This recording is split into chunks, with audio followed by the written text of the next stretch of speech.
Emaunga.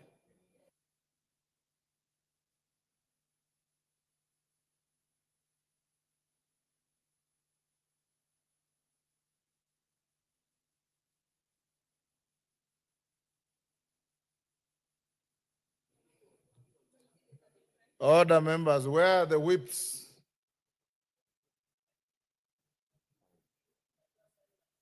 Where are the whips? Yes.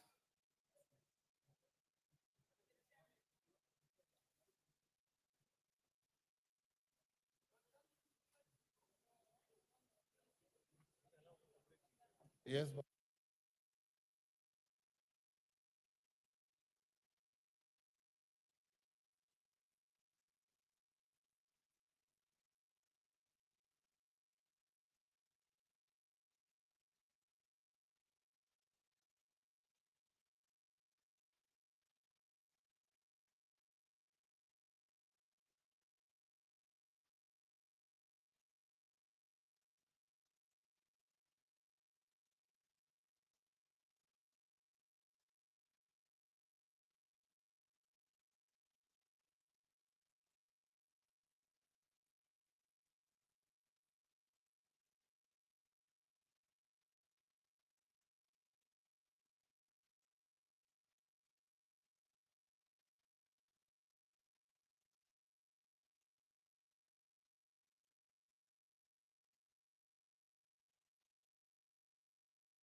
Order, honorable members, we now have quorum.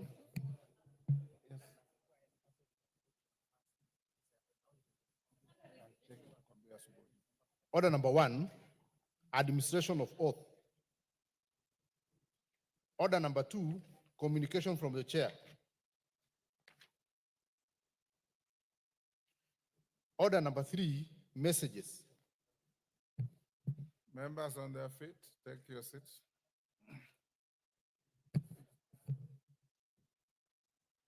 Honorable members, I have 2 messages. First one is a message from the Senate on appointment of senators to the Mediation Committee on the Food and Feed Safety Control Coordination Bill, National Assembly Bill number 21 of 2024. Honorable members, pursuant to the provisions of Standing Order 41-1, I wish to report to the House that I have received a message from the Senate regarding the appointment of senators to a Mediation Committee on the Food and Feed Safety Control Coordination Bill, National Assembly Bill number 21 of 2024. The message conveys that pursuant to the provisions of Article 113 of the Constitution, the Speaker of the Senate has appointed the following senators to the Mediation Committee on the bill. Senator Peris Pesi Tobiko CBS MP, Senator Alan Chesang MP, Senator Alexander Mundigi MP, Senator David Wakoli MP, Senator Daniel Maanzo MBS MP, Senator Beatrice Akinyi Ogola MP, and Senator Beth Siengo MP. Honorable members, you will recall that on 18th October 2024, the House rejected part of the Senate amendments to the Food and Feed Safety Control Coordination Bill 2024, thereby committing the bill to a mediation committee in accordance with the provisions of Article 112(2)(b) of the Constitution. On the part of the National Assembly, I appointed the following members to the mediation committee, having consulted with the leader of the majority party and the leader of the minority party. the Honorable Dr. John Mutunga MP, the Honorable Sabina Chege MP, the Honorable Gabriel Kagombe MP, the Honorable Monica Marubo MP, the Honorable Martin Peters Owino MP, the Honorable Joseph Kimilu MP, and the Honorable Patrick Kibagende MP. Honorable members, following the appointment of senators, the mediation committee is now fully constituted as contemplated under Article 113 of the Constitution. I therefore call upon the committee to expeditiously consider the matter and submit a version of the bill for consideration by the Houses of Parliament, bearing in mind the timelines provided for under Article 113.4 of the Constitution. I thank you. Honorable members, the second communication is a message from His Excellency, the President. On the 24th, the 2024 State of the Nation Address to Parliament by His Excellency, the President of the Republic of Kenya. Honorable members, Standing Order 42.1 relating to messages from the President provides that the Speaker shall read to the House any message from the President delivered to the Speaker for communication to the House. In this regard, I wish to inform the House that I received a message from His Excellency the President conveying that he intends to deliver the 2024 State of the Nation Address to Parliament pursuant to Article 132.1 of the Constitution on Thursday, 21st November 2024. Honorable members, Article 132.1b and c of the Constitution states, and I quote, "The President shall address a special sitting of Parliament once every year and may address Parliament at any other time. And once every year, report in an address to the nation on all the measures taken and the progress achieved in the realization of the national values referred to in Article 10. Publish in the Kenya Gazette the details of the measures and progress under subparagraph 1. Submit a report for the debate to the National Assembly on the progress made in fulfilling the international obligations of the Republic." Honorable members, pursuant to the provisions of the Constitutional Standing Order 222, I wish to notify all members that a joint sitting of Parliament will take place on Thursday, 21st November 2024 at 2:30 p.m. in the National Assembly Main Chamber, Parliament buildings. I'm aware that the officers of the clerks of the Houses of Parliament have since commenced preparations for the day. I now direct the clerk to ensure the notification of the joint sitting is published in the Kenya Gazette for the information of members of the House and the general public. Thank you. Yes, Festus. Thank you, Mr. Speaker. I rise pursuant to Standing Order number 87 to inquire through you, Chair, that how comes that this House— Which chair? Through you, Mr. Speaker, that how come Mr. Chairs of the House leadership, part of the minority and the majority are empty? It is only last week that we had a serious discussion on the absenteeism of chairmen of committees and leadership, and a proposal was made on disciplinary mechanism to be undertaken. I would want to inquire what action shall be taken against the House leadership, but from what ends. Honorable Barashina was patched, but today he's here and he's been here. And the person who was calling on him on his absenteeism is not here, Mr. Speaker. How can this House proceed? What is this that makes the leadership to lack the desire to be here, that we want to condemn the members when they don't come here? Now we are struggling to call on the quorum, and the leadership who would have contributed to the quorum are absent in the House, Mr. Speaker. I stand guided on this particular question. Yes, KJ. Mr. Speaker, I know the bashing of leadership and chairmen has become very popular. It is only a request from one of the chairs of committees that let this condemnation not be a blanket condemnation. There are chairs who are diligently, judicially, and faithfully ever in the House, including the Honorable Chair for the JLAC Committee, the Honorable Chair for Social Protection, yours truly, the Chair of Communication, Information and Innovation, The chair, Wanjiko Mohia for integration, they are normally in the house dutifully all the way to the close of business. So as the condemnation of chairs becomes so popular in this house, kindly let it not be a blanket condemnation. Thank you very much, Mr. Chair. And the chair for transport, once in a while. And KJ, the correct English is judiciously, not judicially. Judiciously. Yes, Oundo. Speaker, I know I might not be qualified to offer you any advice or any counsel, but where I come from, we know we are fishermen. We always say the small fish can actually advise the big fish. And we also say, Honorable Speaker, where we come from, that when you feed the guinea fowl, don't forget the chicken. The guinea fowl can fly away, the chicken will always remain.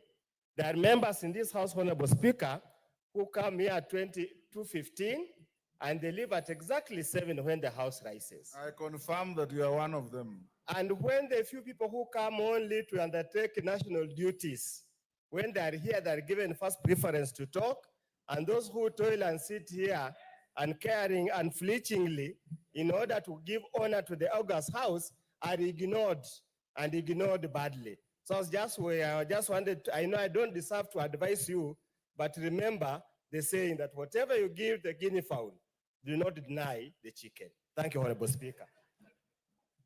Honorable Oundo, on the first, you are correct. On the second, you are wrong. No member is ignored. And if you are using yourself as an example, you have opportunities to speak here more than any average member. You speak more than any average member. Yes. Let's go on. For cases member, the leaders are your leaders. And in case you have any grievance, you tell them. You inform them that you are not happy.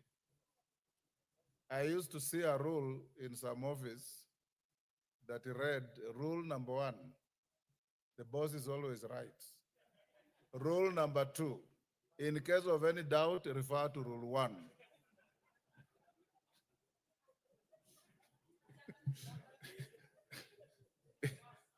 Yes, Ferdinand.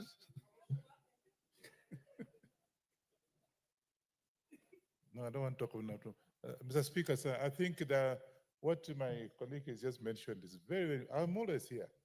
And it's very, very disappointing. We actually representative of the people. And the chairman, apart from a few of them, are never in the house. So, and of course, most of these things go through our chairman. So I think it has to come from the chair, from the speaker's position, to warn the chairs of various committees to be here present and deliver some of these things, because we are getting very embarrassed. And I know we are actually live on the TV, and you find that the chairmen of various committees are not in the house. Speaker, do something about it. Thank you. I think let's go on, honorable members. Next order. Yes, yes, Melly. Mr. Speaker, I rise to also input on this discussion that the chairs and the leadership, yes, are like any other human being, and they have a lot of commitments.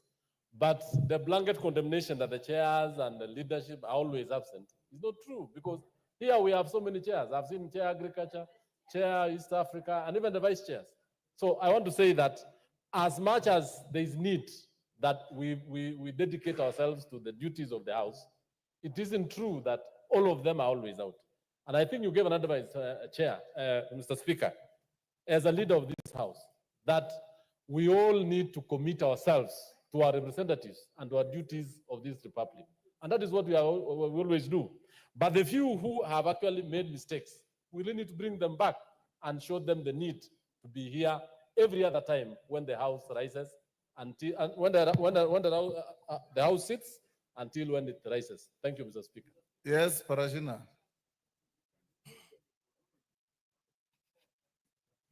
Yes, next to you. Oh, okay, thank you, Speaker, for giving me this opportunity. I'm so much grateful. I think today I'm the lucky person because the other time the leader or the majority leader lied to this house that I always don't come to this house. I always come, and I always make my good comment and contribution. So Order, Parashina, the Yes. word lies and parliamentary withdraw.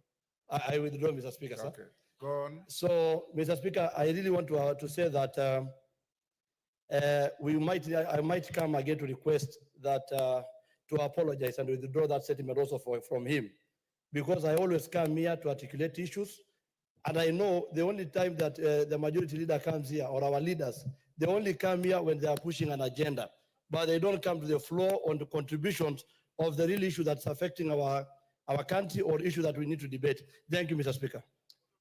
Honorable members, let's not overflog this matter.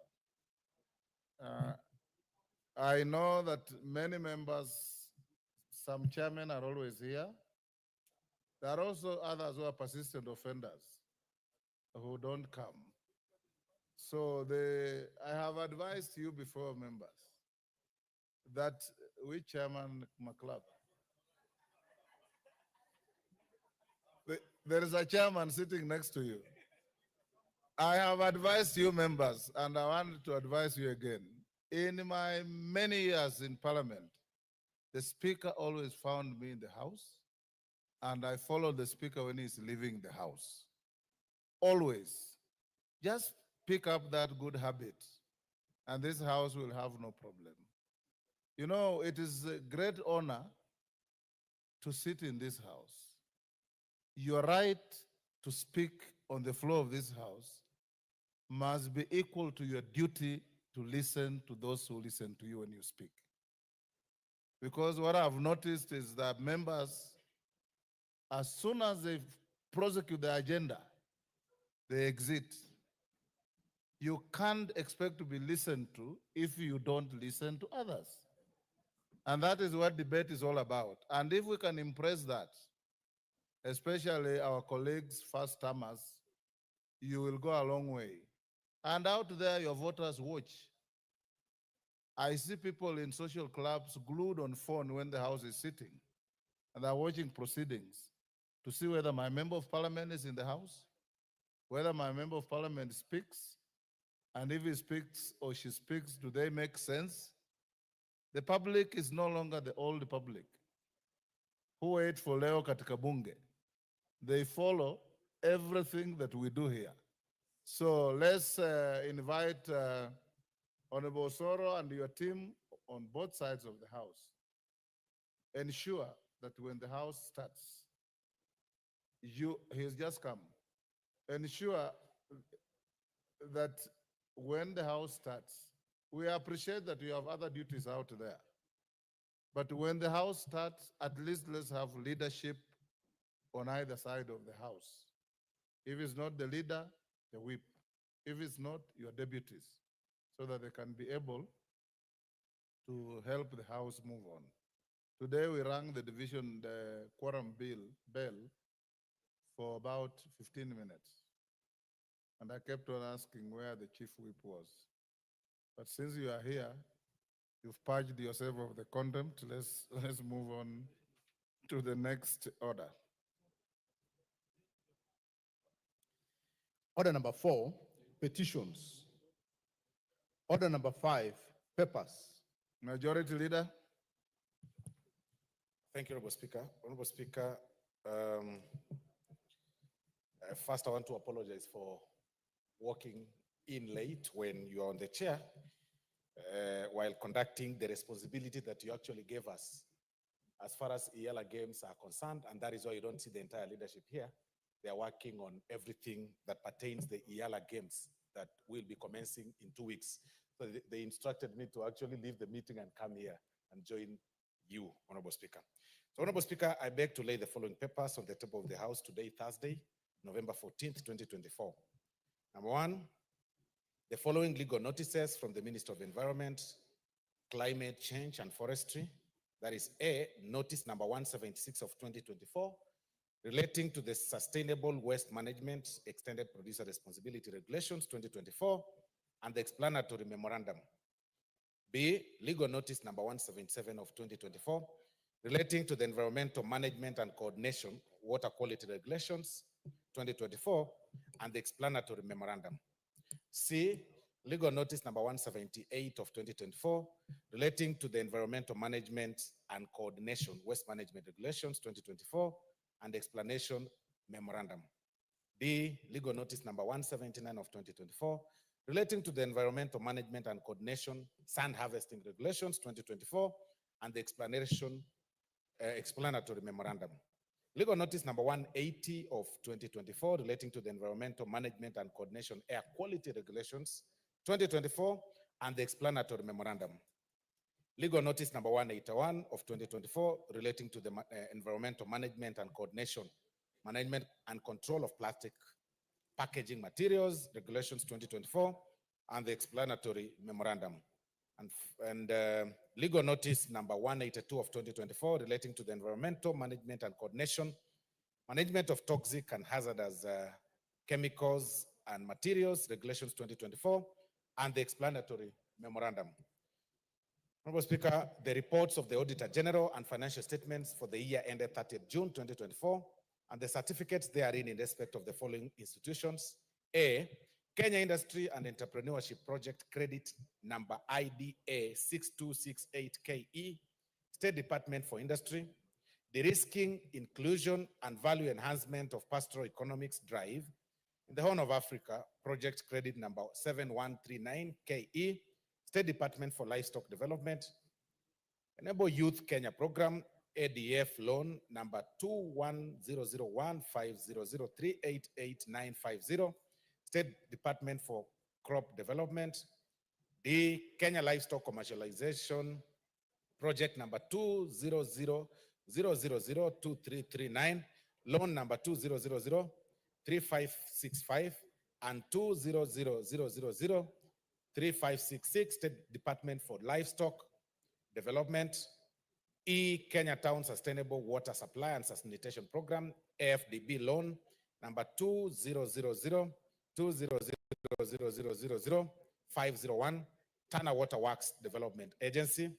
Nairobi Ring Transmission Line Project, AFD Credit Number CKE 106801N, AFD Credit Number CKE 6012.01, AFD Credit Number CKE 103001B, EIB Credit Number 25.367KE, and GOK, Kenya Electricity Transmission Company Limited, and de-risking, inclusion and value enhancement of pastoral economics drive in the Horn of Africa, Credit Number 7139KE, Kenya Development Corporation.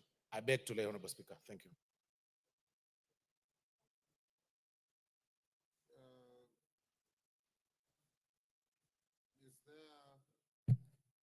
Osoro, is there any difference between Roman 2B and G?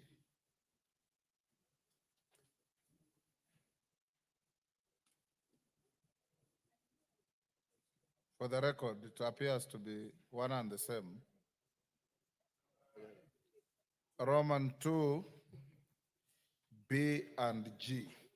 For the record, Honorable Speaker, the one is the State Department for Livestock, Honorable Speaker, and the other one is State Department for Livestock Development And Kenya Development Corporation. and Kenya I see. Development Corporation, Honorable Speaker. Okay. That is a difference, yeah. Next, Chairperson, Departmental Committee on Finance and National Planning. Honorable Speaker, I beg to lay the following paper on the table of the House today, Wednesday, the 13th of November, 2024. A report by the Departmental Committee on Finance and National Planning on its consideration of the Public Audit Amendment Bill, National Assembly Bill Number 4 of 2024. Thank you. Chairperson, Constitutional Implementation Oversight Committee, CIOC. Who is the chairman? The chairperson? Honorable Mshomba, is she in the house?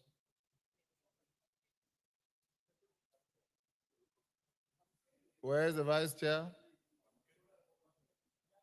Is Kamket here? Yes. Yes, CNN, are you a member of the committee? Yes, Speaker, I can confirm I'm a member of this Do committee. you have the paper to lay? No, no, no. Just wanted to tell you I will inform them to be in the house in time. Next order. Order number 6, notices of motion. Order number 7, questions and statements. Member for Bura. Yakuba Ado. Thank you, Honorable Speaker, for giving me this opportunity. Request for a statement regarding the impacts of road works by the Kenya National Highway Authority, KENHA, at Kona Punda area along the Mororo Nairobi Highway in Bura constituency.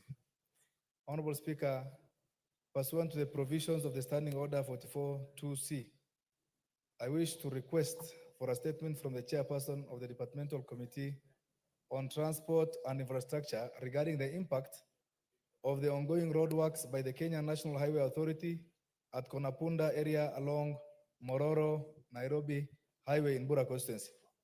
Honorable Speaker, early this year, the country experienced heavy rains. Although the rains were a blessing following the devastating drought that was witnessed in the preceding year, the rains also caused adverse effects in Bura constituency, among other constituencies in Kenya. In Bura constituency, River Tana burst its banks changed its course and traversed Mororo town, which was affected by the heavy flooding. The flood waters caused the loss of 43 lives, displacements of residents and destruction of property, farms, infrastructure, and livestock in Mororo and Madogo areas and the environs. Honorable Speaker, after the water levels subsided, KENHA commenced works to rehabilitate the washed away section of Mororo Nairobi Highway at Konapunda area near Mororo town. The residents of Mororo area, the residents of Mororo town and Madogo are concerned that KENHA has been constructing huge culverts at the area without having undertaken due consideration of the environmental and social impacts of the project. The residents of these two towns feel less integrated in the ongoing works, which also places them at the risk of losing access to their farmlands. Further, huge clouds of dust from the construction sites are polluting the environment and exposing residents, including pedestrians and boda riders, together with their pillion passengers, to respiratory hazards as they go about with their activities. Honorable Speaker, it's against this backdrop that I request for a statement from the chairperson of the Departmental Committee on Transport and Infrastructure on the following. 1, a report on the environmental and social impact assessment and public engagement undertaken by KENHA regarding the construction of culverts across the new course of River Tana at Konapunda, including the justification for regularizing the new course instead of taking measures to revert the waters.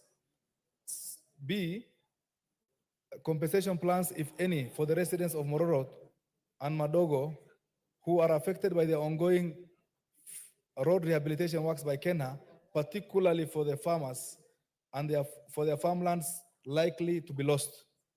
3, or C, measures put in place to manage or reduce the dust caused from the construction works in order to guarantee a conducive environment for road users, particularly boda riders and residents living near the site. Lastly, Mr. Speaker, sir, a report on the skilled and the unskilled locals that the KENHA and the contractor has engaged in the ongoing construction of the culvert at the said site, that is Konapunda, and the construction of the new bridge that is connecting Mororo to Garissa, specifying the number, the names, and the categories for those skilled and unskilled laborers. I thank you, Honorable Speaker. Thank you, Yakub. Honorable members, allow me to recognize a delegation from the Parliament of Uganda. I wish to recognize a delegation of 6 members of staff from the Hansard Department of the Parliament of Uganda seated in the Speaker's Gallery. They are welcome to observe the proceedings of the National Assembly. Members, you remember yesterday the Speaker of Uganda was also in the gallery to pay respect to our House. Thank you. On my behalf and on your behalf, we welcome them to our Parliament. Beatrice Elach. Thank you, Mr. Speaker. Mr. Speaker, I wish to give a general statement regarding the demise of Prophetess Mary Akasa. Honorable Speaker, pursuant to the provisions of Standing Order 43, I wish to make a statement regarding the passing on of the founder of Jerusalem Church of Christ, Prophetess Mary Akasa, on 26th October 2024. Honorable Speaker, the late Prophetess Mary Akasa, a legendary preacher, was born on 2nd December 1964 in Ebusiralo village in Luanda, Vihiga County. Prophetess Akasa typifies the unwavering resilience and determination of the girl child.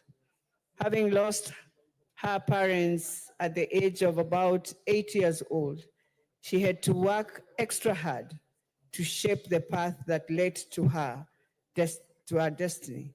In her quest to earn a living as an orphan, the late Prophetess Akasa moved to Nairobi, where she worked as a house girl, as a house help in Kikuyu, Kiambu County, until she left to do God's ministry.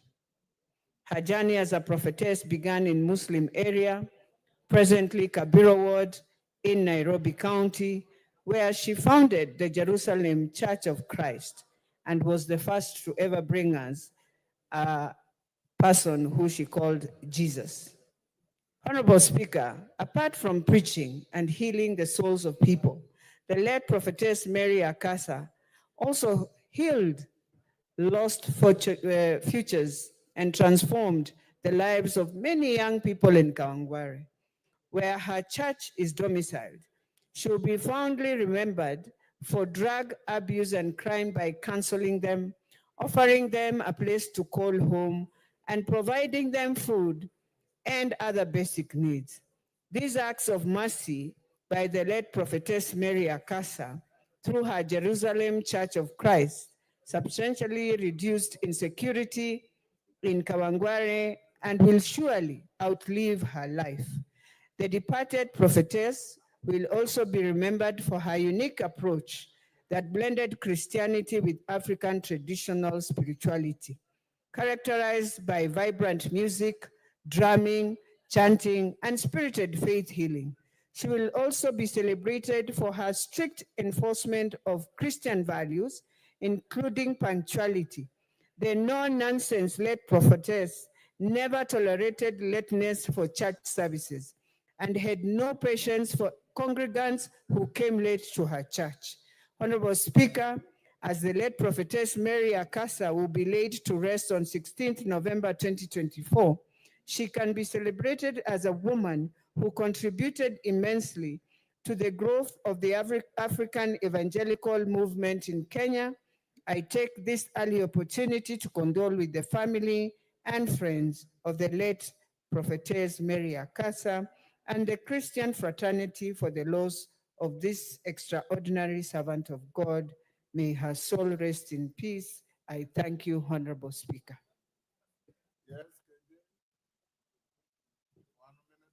Mr. Speaker, I thank you. I also want to thank my twin MP, Member of Parliament for Dagoretti North, for honoring the late Mary Akasa with this eulogy and presenting it to the House of Parliament so that we can communicate it to the world that a great Kenyan has gone to go with the Lord. Mr. Speaker, the prophetess Mary Akasa is not an ordinary person. She was a person of great exploits, rising from a hustler to become one of the biggest household names in Kenya. And Mr. Speaker, I've got to say that while her style of evangelizing might not have been your usual, it would have been curious in the way she approached it. I remember as a young person being told of a story of Jesus Christ coming to Kawangware and departing Kawangware in a Peugeot 504, Mr. Speaker. And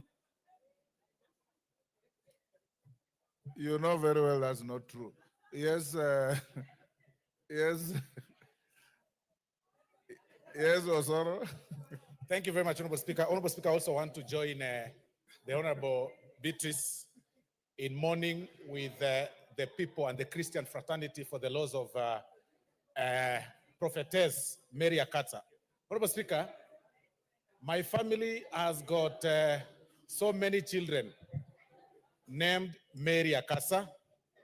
My family has got so many children named Ishmael. My family has got so many children named Lorna, because Lorna happened to be the mother of Mary Akasa, and Ishmael happened to be the father of Mary Akasa. Honorable Speaker, I was a young man, a young boy, when I never knew then, but I was a young boy when Mary Akasa, and I had attended that service as a very young boy, when Mary Akasa told us that Jesus Christ had visited us in church, Honorable Speaker. I was a young boy, and I must confess that I believed her then, because I believed that I had seen Jesus with my naked eyes, with my very own naked eyes, Honorable Speaker. Later, I got to realize that it was the passion of Christianity that she had in her that pulled her and pushed her to even create a Jesus by herself. And I believe now she's met the real Jesus, even as she rests. May her soul rest in eternal peace. Thank you very much. Thank you. Walter Wino. Thank you, Mr. Speaker, for the opportunity. This is a request for a statement regarding revival of South Nyanza Sugar Company, Sony, and other state-owned sugar mills. Honorable Speaker, pursuant to the provisions of Standing Order 44-2C, I wish to request for a statement from the chairperson of the Departmental Committee on Agriculture and Livestock regarding rehabilitation and revival of Sony and other sugar companies in the country. Honorable Speaker, there are 16 sugar mills in the country with a total processing capacity of 51,450 metric tons of cane per day.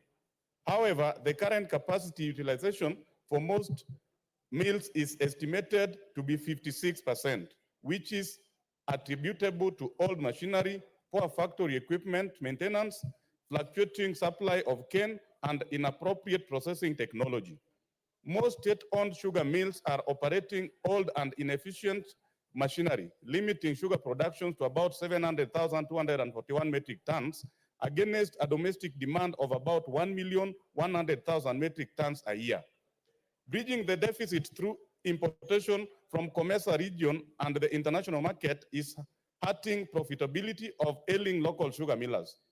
Honorable Speaker, notably, the cost of sugar production, especially by the state-owned mills, is comparatively high due to inefficiencies along the value chain, inadequate maintenance of factory machinery and equipment, low sugar recovery as a result of poor cane quality, inappropriate processing technologies, and low skill competencies.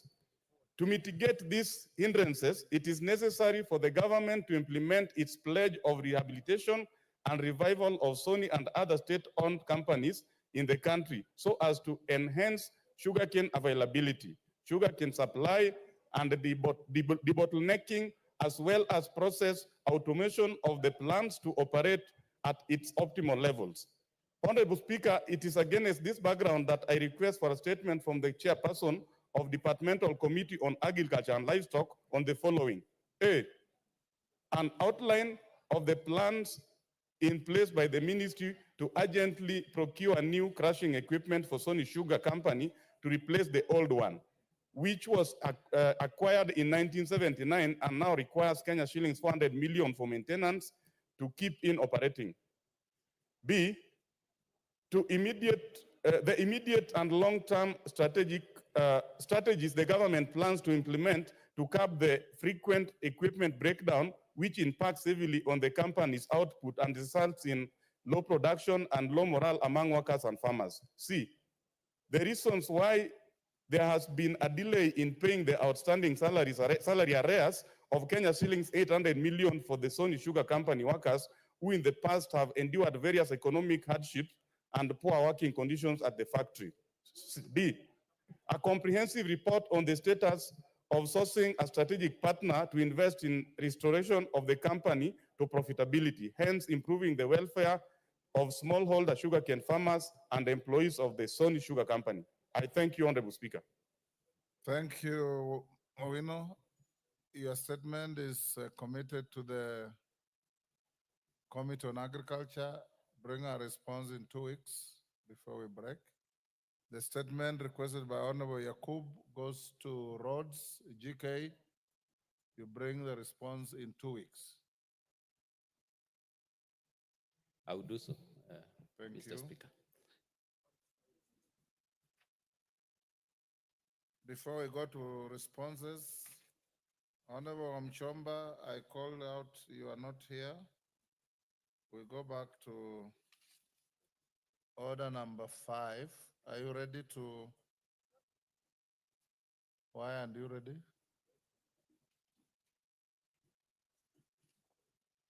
Why is it in the order paper? I'm waiting for the clerk to bring it for signature.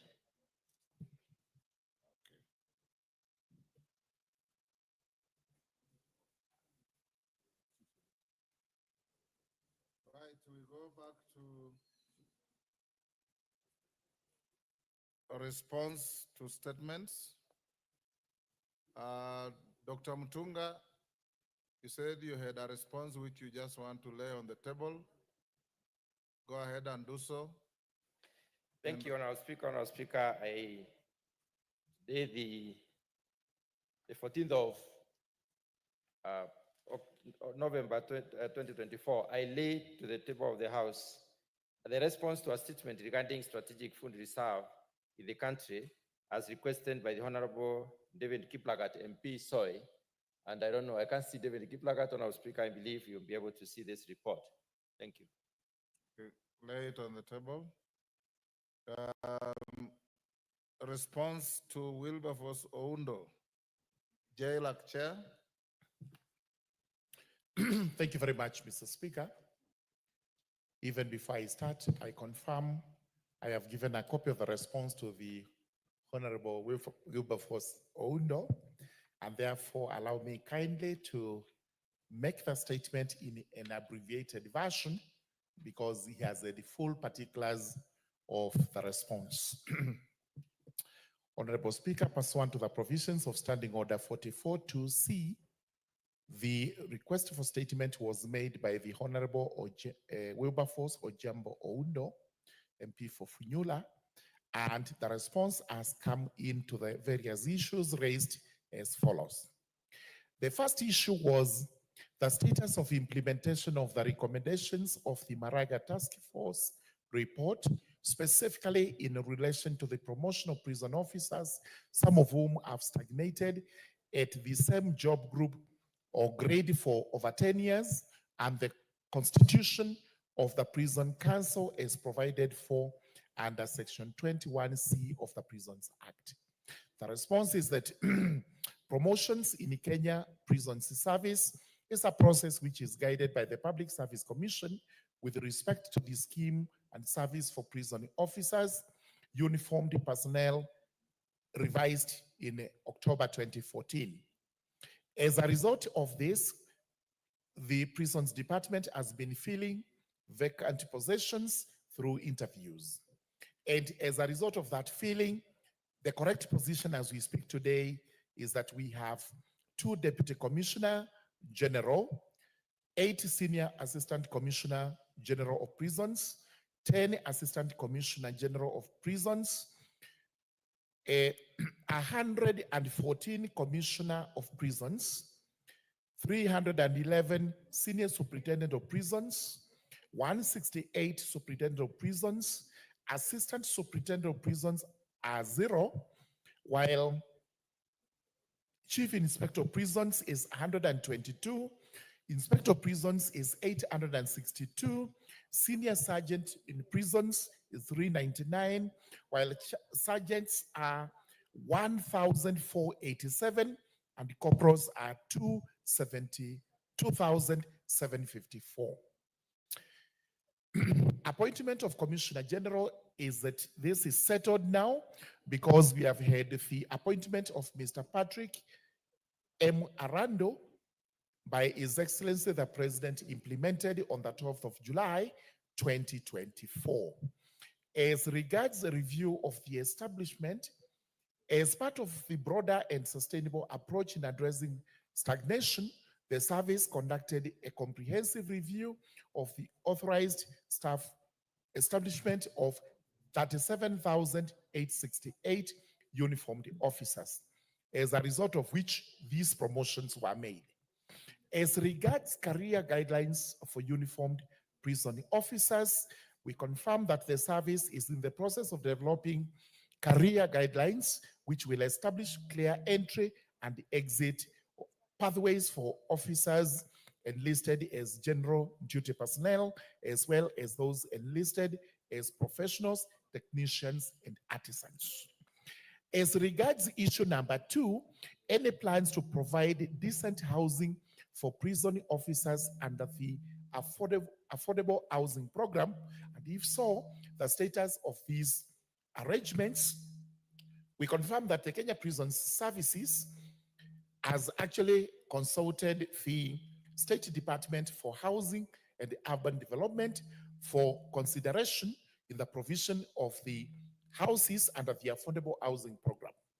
And as a result of this consultation, a program is being developed for a minimum of 5,000 houses or units within a 3-year under that particular program. As a result of which now, the Kenya Prison Services would be proposing for continuation of the National Police Service housing scheme to be continued to complement the above programs. As regards issue number 3, the status of harmonization of terms of service, including salaries for all officers under the various services, specifically between the National Police Service and the Kenya Prisons Service, to ensure parity and fairness in remuneration and working conditions. This was recommended by the Maraga Task Force, and we confirm that the prison officers' salaries are paid based on the salary structure approved by the Public Service Commission and the Salaries and Remuneration Commission. But we also confirm that having received the recommendation by the Maraga Task Force for the harmonization specifically for grades that have similar entry qualifications between the two services, the Kenya Prisons Service has established a task force to harmonize the salaries, and this is in progress, especially after the last review was effected. To confirm that the difference today, as we speak, between members of the National Police Service have only an extra 2,000 shillings higher than the members of the prison service. But the technical team, which constitutes of the Cabinet Secretary, National Treasury, the Cabinet Secretary, Minister of Interior, and the coordination of national government, and the representatives from the National Police Service and the Administration Police and the Prisons Service, is actually working on this jointly to ensure that the salaries are harmonized and there is no difference between the lower kanda and the higher kanda in the services programs in the country. That basically is the response. If that is your abbreviated statement, how was the main statement? It would have taken me double the time I've taken, because I've just tried to abbreviate it. I would have read it longer than I have done. Oh, no. Thank you very much. Thank you. Thank you, Honorable Speaker. As much as I appreciate the challenges and the difficulties which my friend Sir George has gone through to read a statement that has cleverly skirted around the issues at hand, but I can't take a blame. I cannot directly blame him because it's just a messenger. And where we come from, you don't slaughter the messenger. you send the messenger back with a message to refill up the missing gaps. Honorable Speaker, first of all, the statement has got so many promises, yet with no specific timelines. It leaves the question to beg, will yet anything happen? For example, the service actively in consultation with the Public Service Commission to fast-track the process, facilitate feedback. When that will come, only God, the Almighty God knows. The final report on career guidelines will be submitted to the Public Service Commission for approval. Nobody knows when that will happen. Prisons Council, no mention at all. When will it be formed as proposed in the Maraga and Masden Madoka's report? Again, Honorable Speaker, about housing. And Honorable Speaker, many of us who have attended, who have even visited any prison in this country, will sympathize and empathize and feel sorry for the poor state of housing of prison officers. It was even bad for the prisoners until Uncle Moody came in and said prisoners also are human beings. They deserve to enjoy some basic human rights. So, Honorable Speaker, again, it is very general. No specific timelines, no program given. I know, Speaker, I want to lead somewhere. I'm going to lead him somewhere. You're Just give me- taking a very long route. Yeah, but allow me to lead because, Honorable Speaker, the prison service plays an extremely important role. What you should do, Honorable Undo, the statement has been given by the chair. He says he gave you an advance copy. So seek a clarification. What you are doing is now So this is what I want. debating and disputing. No, this is what I want him to do, Honorable Speaker. Two things. Number one, please go back to the sender to give you the timelines in implementing the promises they have given, or the undertakings, or the statement I made here, timelines. Second, Honorable Speaker, there's a very fundamental issue, and I think Sir George noticed the absurdity of it and tried to be clever, but I already knew. Honorable Speaker, the joint technical team that has been formed to harmonize the salaries does not excluded the prison service. And this is what it says. The prison service was not represented in the technical team. So when they were setting, risk allowances or service allowances, they had nobody to represent them. They had nobody to talk to them. That's why their allowances was set much, much lower than in all other discipline services. And is they right? To this end, the prison service has written to the Principal Secretary for Correction Services, seeking intervention in the resolution of this matter. They are all they're all armed services. So I just all ask, you want is to know whether there will be an addendum to the reports. Yes, to when- include the prison service. yes, number one, when the promises made here, when are going to be implemented? Secondly, to what extent can they include the prison services in the technical committee so that when they're harmonizing the terms, they harmonize for all of them because they're all armed forces, they offer critical services. Thank you. Finally, Honorable Speaker, is it possible, Sir George, that once they've given you the timelines, me and you can continue to engage so that you can continuously update this House, members of people of Kenya, and the prison officers that the Parliament has not ignored them. Thank you, Honorable Speaker.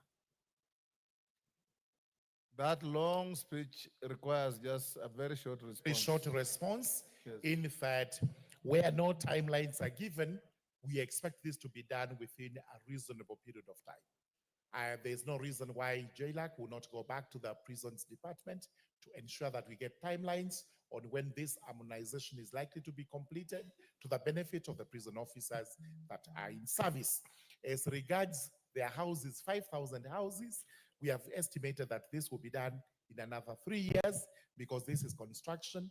We possibly need money, expertise, planning, and what have you, but we have stated that this will be done within 3 years for phase 1, 5,000 houses. Then we continue up to the time when we have about the 40,000 prison officers all accommodated in these buildings. Thank you, Mr. Speaker.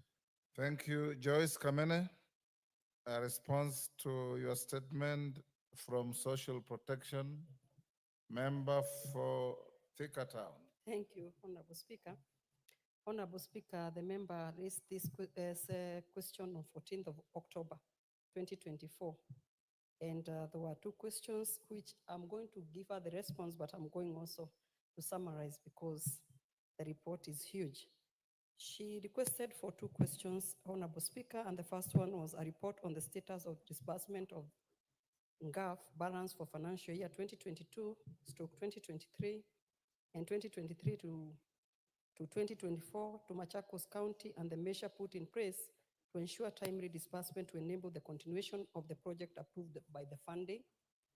Honorable Speaker, in accordance with NGAF Regulation 2016, the following is the process of applying for the NGAF funds. Regulation 20, that the county committee shall, once in every year through the public notice in all the wards within the county, invite interested members of the public to submit project proposal for funding. And two, the county committee shall receive and review all project proposals and prepare a list of projects to recommend to the board for approval to approve the project to be funded. And three, the county controller shall submit the list prepared under paragraph 2 to the chief executive officer, who shall submit them to the board for approval of the funding. Honorable Speaker, the chief executive officer is yes to formally receive the county requests for the project to be funded. As such, disbursement of the fund to the county cannot be immediately effected. Once the request is received, including the request for disbursement of the NGAF balance for financial year 2023 to 2024 to the Machakos County, the fund will take necessary and procedural measure to ensure timely disbursement of the said fund to the county for implementation of the approved project. The balance as for now, Honorable Speaker, 2023 to 2024 is 14,062,000 to the Machakos County, was dispersed to the county on October 2023, was dispersed to the county in October 2023 once it was formally requested. Honorable Speaker, for the question number 2, the member had asked action taken by NGAF to immediately post Ms. Betty Kanyili Njoni, PFM number 21914-2127 as the fund county coordinator for Machakos County for an interrupted contract at least 1 year in order to ensure effective and seamless administration of the fund, including the timeline for posting. The Honorable Speaker, the National Government Affirmative Action Fund 2016, Regulation 16 provides that the function and composition of the county committee in each county to be, among other, the national government officer in charge of the county responsible for gender affairs or his or her nominee, and the county coordinator be ex-official member and the secretary to be the committee. The fund has been engaging county gender office on a need-basis as a stopgap measure, mainly due to lack of approved human resource instrument and sufficient fund to cater for personal enrollment.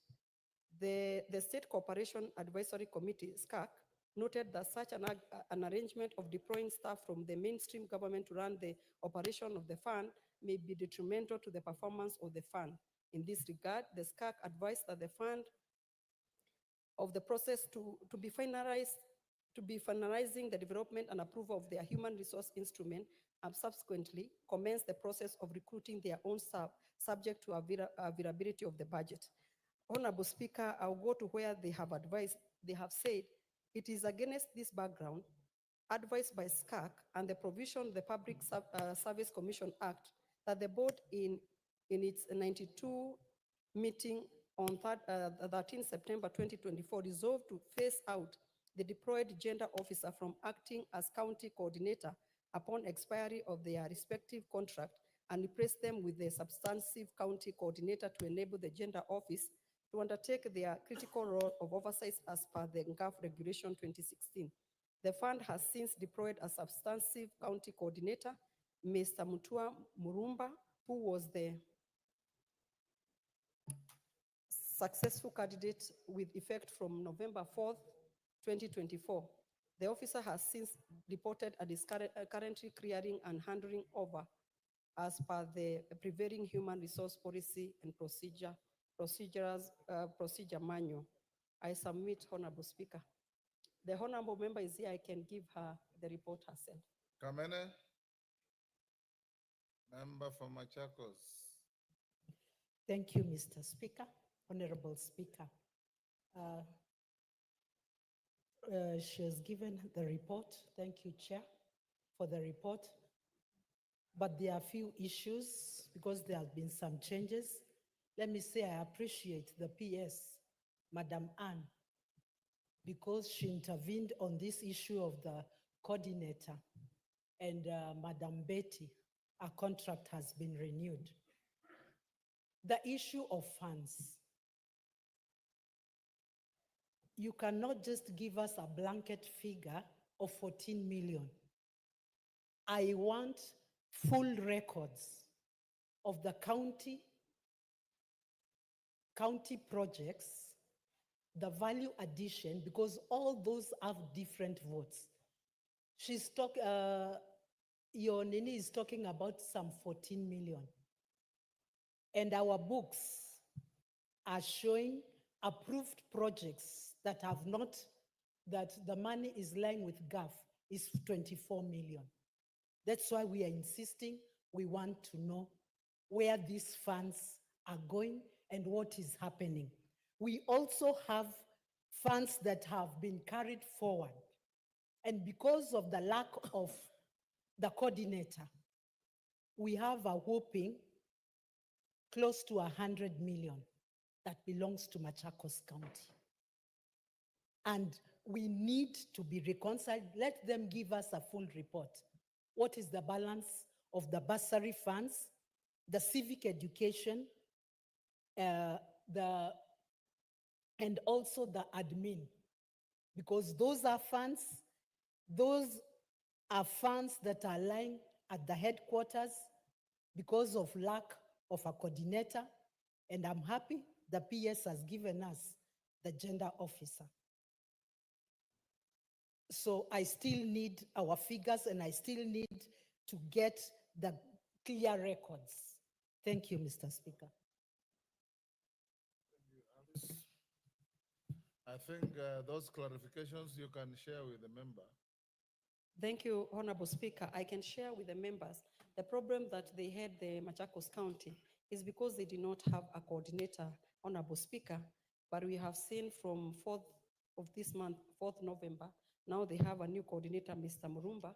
We are going now to look into the matter because he will be able now to coordinate the county, and we know how much money has not been dispersed for Machakos County. Thank you, Honorable. Sorry. Yes, Joyce Kamene. Speaker, I would like to correct again. There's nothing like a Mr. Mulumba. We have Betty Kagiri, who Madam PS intervened because she's the one who has been in that office and her contract has been extended.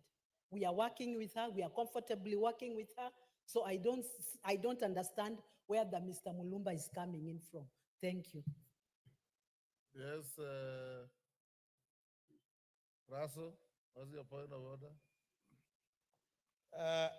Thank you very much, Honorable Speaker. Honorable Speaker, listening to the Chair of Protection, I think she is very clear and she has laid the message there. But also I must thank the questionnaire there. But what the questionnaire has been saying, she is in contact with the Principal Secretary. So it means in depth, she may have more information than what the chair is giving from the floor of the House. So for that reason, as opposed to really burdening the chair, this will be resolved much more easily because the amount she is talking about of 100 million, that is actually money for that county for almost three financial years or close to that. So for that reason, as opposed to just ping pong on the floor of the House, this matter can be taken up by the honorable member with the support of the chair, with the ministry to give maybe fundamental perspective on the question that is being asked. Thank you, Honorable Speaker. Chair of the committee liaise with the member and then agree on those minor issues. Thank you, Honorable. Whether it's Murumba or whoever, it's neither here nor there. Okay, Honorable Speaker.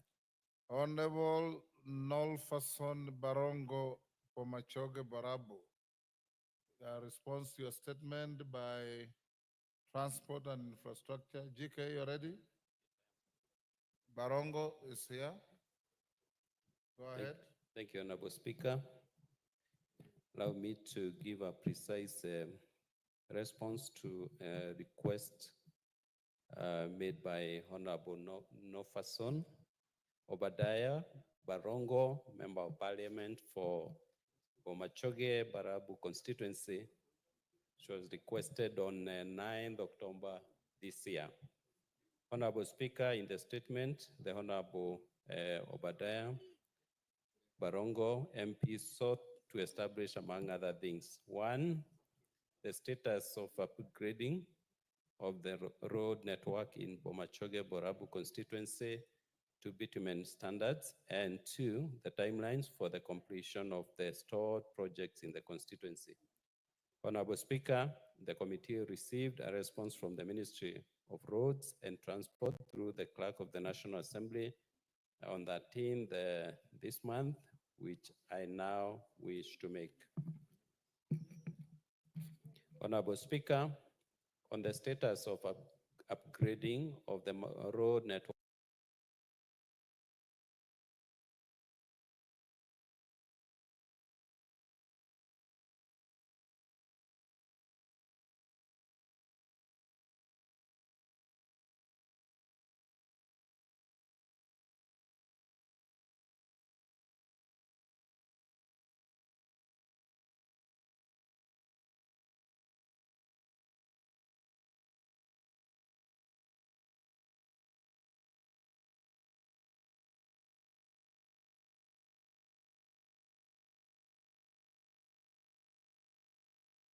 work in Bomachoge Barabu constituency to be into the roads project.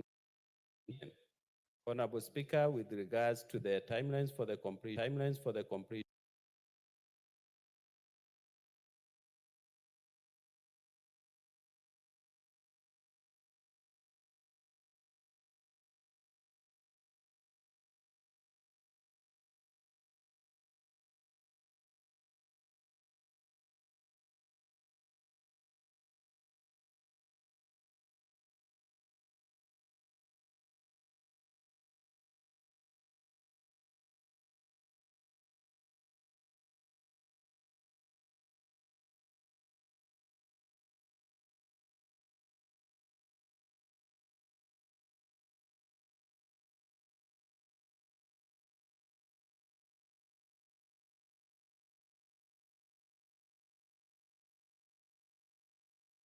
(217).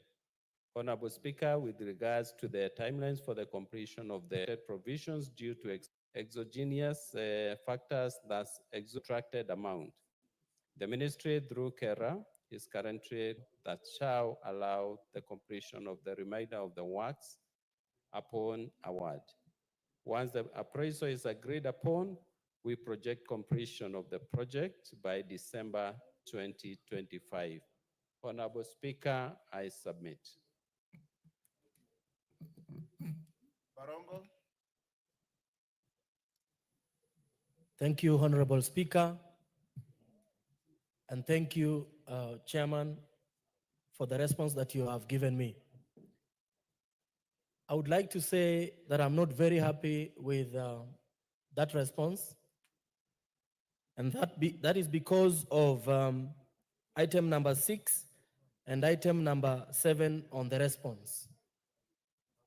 I thank you because on item number 7, you have indicated that an incomplete box culvert disconnects along this road, rendering this road not motorable at all seasons. I wish to update you also that on item number 6, The existing box culvert has actually collapsed completely. And this has inconvenienced Mwananchi greatly because they are marooned away from essential services. Especially, Honorable Speaker, when it rains, it becomes very dangerous. Communities are prevented from accessing their homes completely. Chairman, I would like to notify you that the absence of these two box culverts on item number 6 and 7 on your statement is long overdue and is extremely urgent and needs to be dealt with. GK, can you ensure that is done? Honorable Speaker, I want to believe that the member appreciates the good work that has been done by the road agency Kera to push your expectations to above 80%, and the remaining percentage will be dealt with soonest as indicated in this response. I think you have only about 7 kilometers, and the box culverts you have mentioned are within that remaining section. So, Honorable Speaker, I once again submit my response. Okay, thank you, Speaker. Yeah, yesterday we had a lot of questions towards the Cabinet Secretary for Road and Transport, but I needed to ask the chair. Whenever the Cabinet Secretary for Roads comes here, you see many members wanted to ask questions because the response that the department is giving, totally sometimes we feel as members, they are not substantially, they are not giving guarantee. Mr. Speaker, there's the last two financial year, and I want the chair to confirm, the State Department has spent over 400 billion on roads. And the question that we are asking, there are roads that have been left, which were started or on the program for the last two regime. But now you see the 400 billion, they have started new roads. And we wanted to understand what are the criteria. Because when we go to those offices, we take the proposal. Roads are very important. A road connects a country to a country, a county by a county, a constituency by a constituency. But you find the one constituency in this republic, I don't want to mention, either because a member is a committee there, or other beneficiary can able to maneuver there. You find out that a road even is given to a church again as a church. Whereas we have areas in this country that there are no roads at all. So I want to ask the chair, to ask the chair through the speaker, if possible, can we have a report on how you locate the roads, on how per constituency or per county, so that we don't have a certain area in this country doing more or benefiting or getting more allocation more than us because we don't know the criteria you are using. Yes, GK. Honorable Speaker, I do not know where the member has picked the figure 400 billion from. Looking at the budget that we passed 3 or so months ago, I did not see such a figure allocated to the Ministry for Roads. So that assertion is completely out of order in terms of figures. Yes, Parashina. I only said the last two financial year. Chair, don't run away. I know one constituency which has gotten 17 billion. And we can go Western or Nyanza or even Mombasa, and we find constituencies that have never even gotten 200 billion, not 200 million shilling. So don't take us round. You know the truth. The last financial year, 2022, 2023, 2023, 2024, a lot of money has been spent on roads. Yes, Nyamai. Well, Chair, thank you very much, Honorable Speaker. Well, I would like to just say that the Honorable Parashina has a point, Mr. Speaker. We would like to, with a lot of respect, ask the Chair for Roads that personally, I think there is a problem, Mr. Speaker. Because my own constituency, Kitui South, and Kitui County as a whole, got about 400 million. Kitui South has less than 100 million, Honorable Speaker, where there are Kera roads and there are highways to be repaired. And Mr. Speaker, I saw a constituency with 4 billion. It's worrying. It is something that this House must discuss. I do not know whether you are going to call us for a kamukunji or what you are going to do, because this is a budget-making institution. If this is a budget-making institution, Honorable Speaker, we are going to be in a lot of trouble with our constituents. Mr. Speaker, I got to know this because I took the trouble to analyze that document because I wanted to know how much has gone to every county. Mr. Speaker, there is a problem and we need support. Chair Roads, we need support from you. Honorable Speaker, we need support from you. I also, as I was looking at Kitui, I had time to look at Bungoma, Honorable Speaker, and I say the picture is not good, Mr. Speaker. Yes, Mutunga. Honorable Speaker, when I stood here yesterday and spoke about Tigania West, some people laughed at me, some of the honorable members. Honorable Speaker, that is one constituency which has 9 kilometers of tarmac in total. I'm talking about Tisa in Kiswahili. And we are with members here who have 300 kilometers of tarmac, Honorable Speaker, in the same house. In the same house. Honorable Speaker, you will speak at your own time. I have also submitted requests in all ways, in all possible ways. Honorable Speaker, we even have signboards of distinguished leaders in this country opening roads in that constituency. Honorable Speaker, there is something seriously wrong. Did you say this yesterday? I did say yes. You said this yesterday. Honorable Speaker, I'm just joining the what members who I'll are do- saying there is a problem in the road Yes, sector. We need yes. needs to be looked into. GK, can you tell the House? Honorable Speaker, I know the CS was here yesterday to respond to issues raised by members, and he will be here in the next 2 weeks. He will be here to answer to all those questions.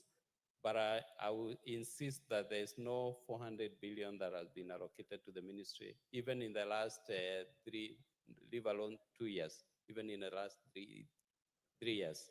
That figure is erroneous. Members, so that we don't belabor the point, I assured you yesterday that in 2 weeks, the Minister, CS Chirchir, will be back here on the same issue of roads. So let's make progress. Hold your horses. I'll give you all the time when he comes. Let's go back to order number 7. Sorry, order number 6, and allow Honorable Mchomba to table a report. Order number 5, sorry. Honorable Mchomba. Thank you, Mr. Speaker. I beg to lay the following Order, paper. Honorable Mchomba. The very least you can do is to apologize to the House for coming late, because I called you out twice. Thank and you, are Mr. nowhere. Speaker.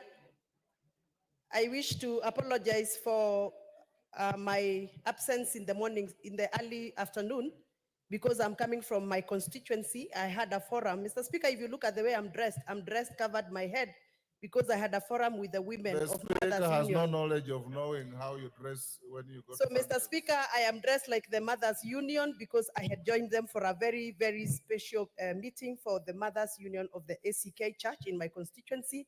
And being one of them, I had to attend and I had to fellowship with them. My apologies for lateness, but I am here, Mr. Speaker, to lay the following paper on the table of the House today, Wednesday, 13th November 2024.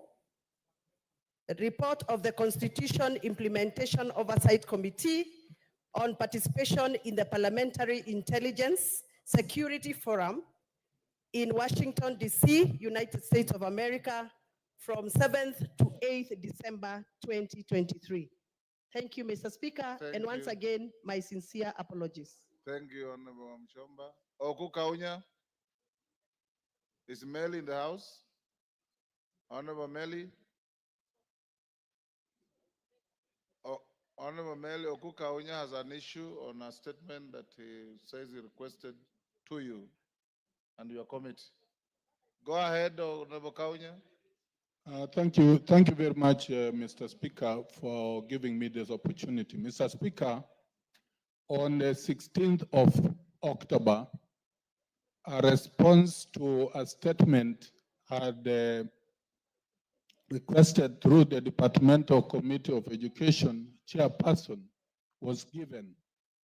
In the response to the statement, where they demanded to know why the equipment for Chamasiri TVC had not been delivered and when, the timelines when it would be delivered, the chairperson of the Departmental Committee of Education, Mr. Speaker, assured this House that this equipment will be delivered before 5th of November and that by 5th of November, delivery and commissioning will be complete, and therefore the students of Chamasiri TVC will now utilize this for practical learning.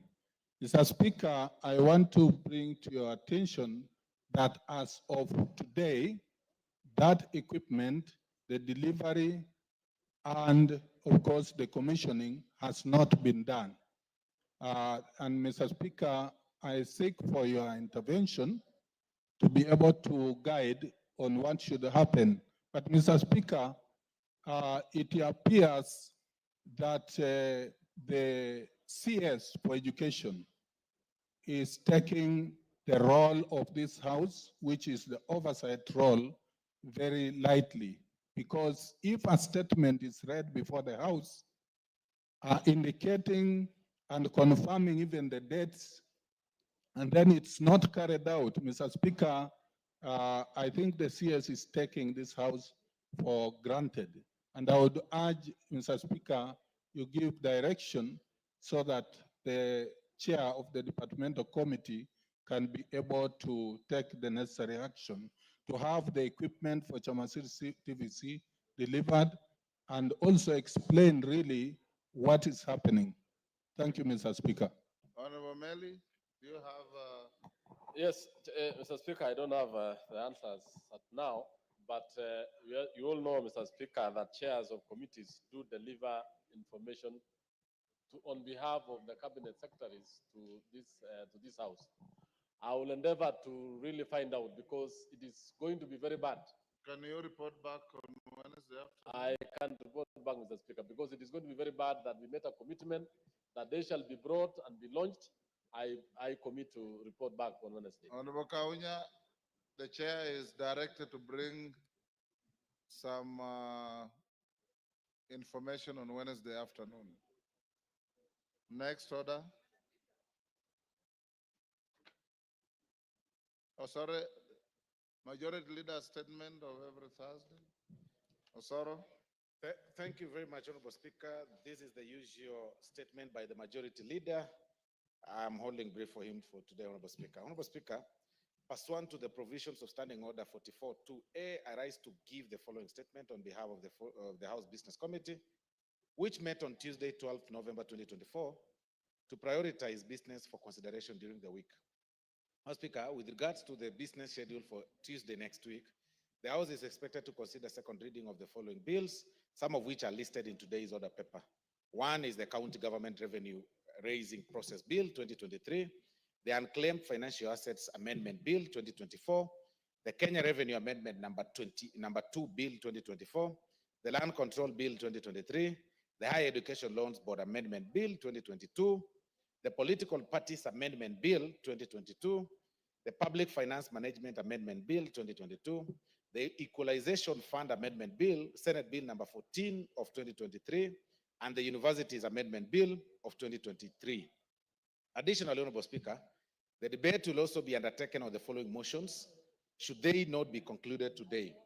One is consideration of reports on financial statements of state corporations, Nyanza region, report on the alleged unfair trade practices by foreign investors in Kenya, that report on consideration of the audited accounts of specified state corporations, report of the extraordinary session of the 6th Pan-African Parliament, report on the performance, audit reports on the provisions of services to persons with disabilities by the National Council for Persons with Disabilities. And finally, on that point, second report on consideration of the financial statement of state corporations, training colleges and institutions, Honorable Speaker. Honorable Speaker, in accordance with the provisions of Standing Order number 42A, 5 and 6, I wish to convey that the following cabinet secretaries are scheduled to appear before the House on the afternoon of Wednesday, 20th November 2024, to respond to questions as follows, Honorable Speaker. A, the Cabinet Secretary for Education will be responding to the following questions. Question by private notice number 016-2024 by the member for Kathiani, the Honorable Robert Mbui, CBS MP, regarding update on the status of preparedness by the ministry to transition grade 8 learners to grade 9, including the number of classrooms constructed so far across the country. Question number 89 of 2024 by the member for Lamu West, the Honorable Stanley Mudama, MP, regarding consideration of qualified primary school teachers who have advanced and obtained degree certificates for teaching positions in junior secondary schools, commonly known as JSS, and secondary schools in Lamu West constituency by the Teacher Service Commission.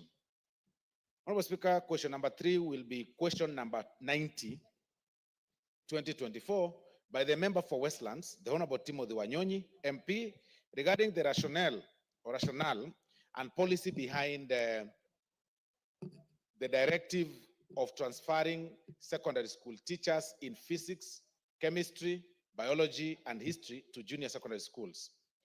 There is also question number 91, Honorable Speaker, of 2024, by the member for Kinango, the Honorable Gozi Rai, MP, regarding status on the delayed payment of pension to Mr. Salim Mdalu Ndegwa, who was a teacher at Nzovuni Primary School until his retirement on 30th June 2022.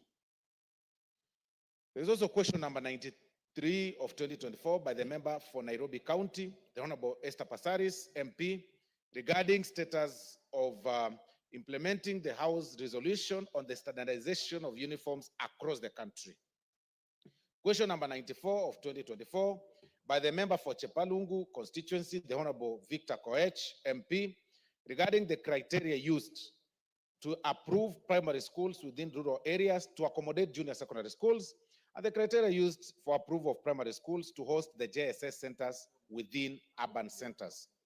The question number 95, Honorable Speaker, of 2024 by the member for Chepalungu, also the member for Chepalungu again, the Honorable Victor Koech, MP, regarding the timelines in which the teachers under contract will be considered for recruitment under permanent and pensionable terms.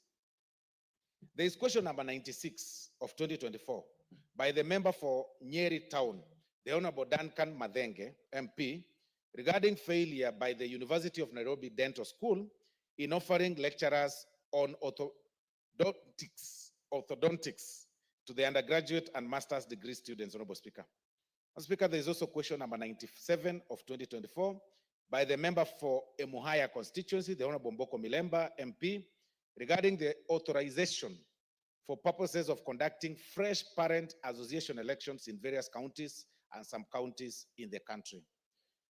Honorable Speaker, there is also question number 98 of 2024 by the member for Yatta, the Honorable Robert Basil, MP, regarding provisions of hardship allowance to technical vocational education and training tutors in Yatta constituency. Honorable Speaker.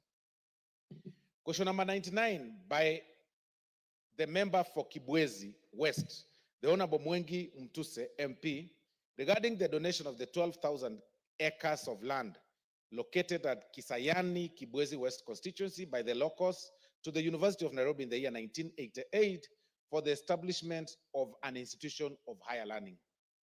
Question number 100, Honorable Speaker, by the member for Suba South, Honorable Speaker, the Honorable Karoli Omondi, MP, regarding details of the current deficit of teachers in both primary and secondary schools in Homa Bay County, Migori, Kisumu, Siaya, and Kakamega counties. Question number 147, Honorable Speaker, by the member for Nakuru County, the Honorable Liza Chelule, regarding the plans in place by the ministry in collaboration with the Ministry of Energy to subsidize the high cost of electricity in special needs schools. There's question number 148, Honorable Speaker, of 2024 by the member for Matayos, the Honorable Geoffrey Makoha, MP, regarding the number of special schools in the country, both for primary and secondary and ordinary schools, Honorable Speaker. There's also question number 149 by the member for Madare, the Honorable Anthony Oluoch, regarding the measures taken to create working strategies with county governments to ensure both early childhood education, development and primary schools have access to school meals, Honorable Speaker. The Cabinet Secretary for Agriculture and Livestock, Honorable Speaker, will also be here, that very timeline, to respond to the following questions, Honorable Speaker. Question number 015 of 2024 by the member from Beira North, the Honorable Geoffrey Ruku, MP, regarding the status of the supply and distribution of subsidized fertilizers across the country in preparation for the planting season. Question number 27 of 2024 by the member for Machakos County, the Honorable Joyce Kamene, MP, regarding programs and policies the ministry has implemented to reduce importation of food to the country and ensure food self-sufficiency, in the country. Honorable Speaker, there is also the question number 101 of 2024 by the member from Beira North, the Honorable Geoffrey Ruku, regarding reasons why Pest Control Products Board, the PCPB, has permitted the use of Roundup in the country, yet the herbicide has been banned in the Americas and Europe due to its scientifically proven carcinogenic effects, Honorable Speaker.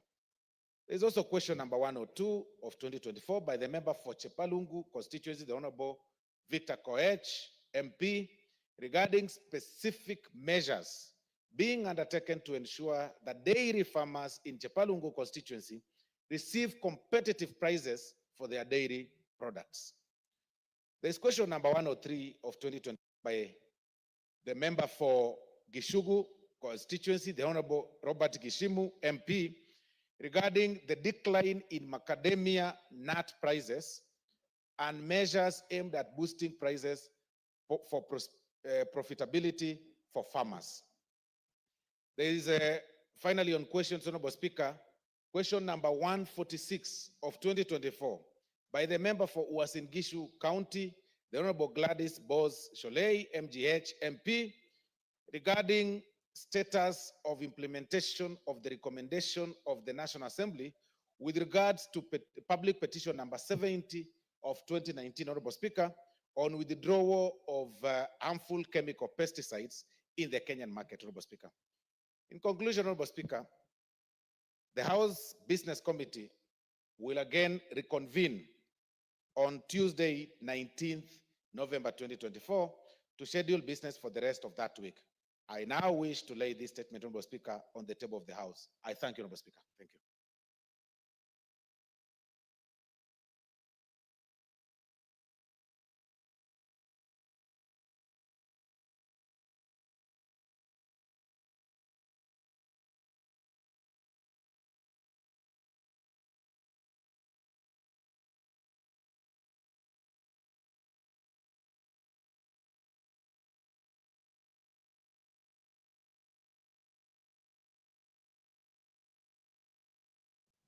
Thank you. Thank you, Majority Whip. Next order. We are done with the statements. We go to order number 8.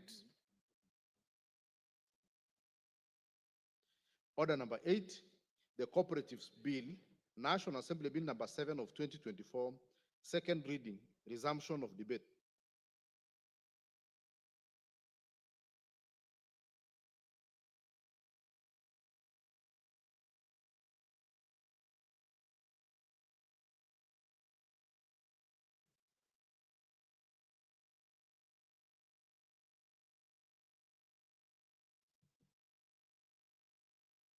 Timothy Toroitich, his balance of 6 minutes forfeited.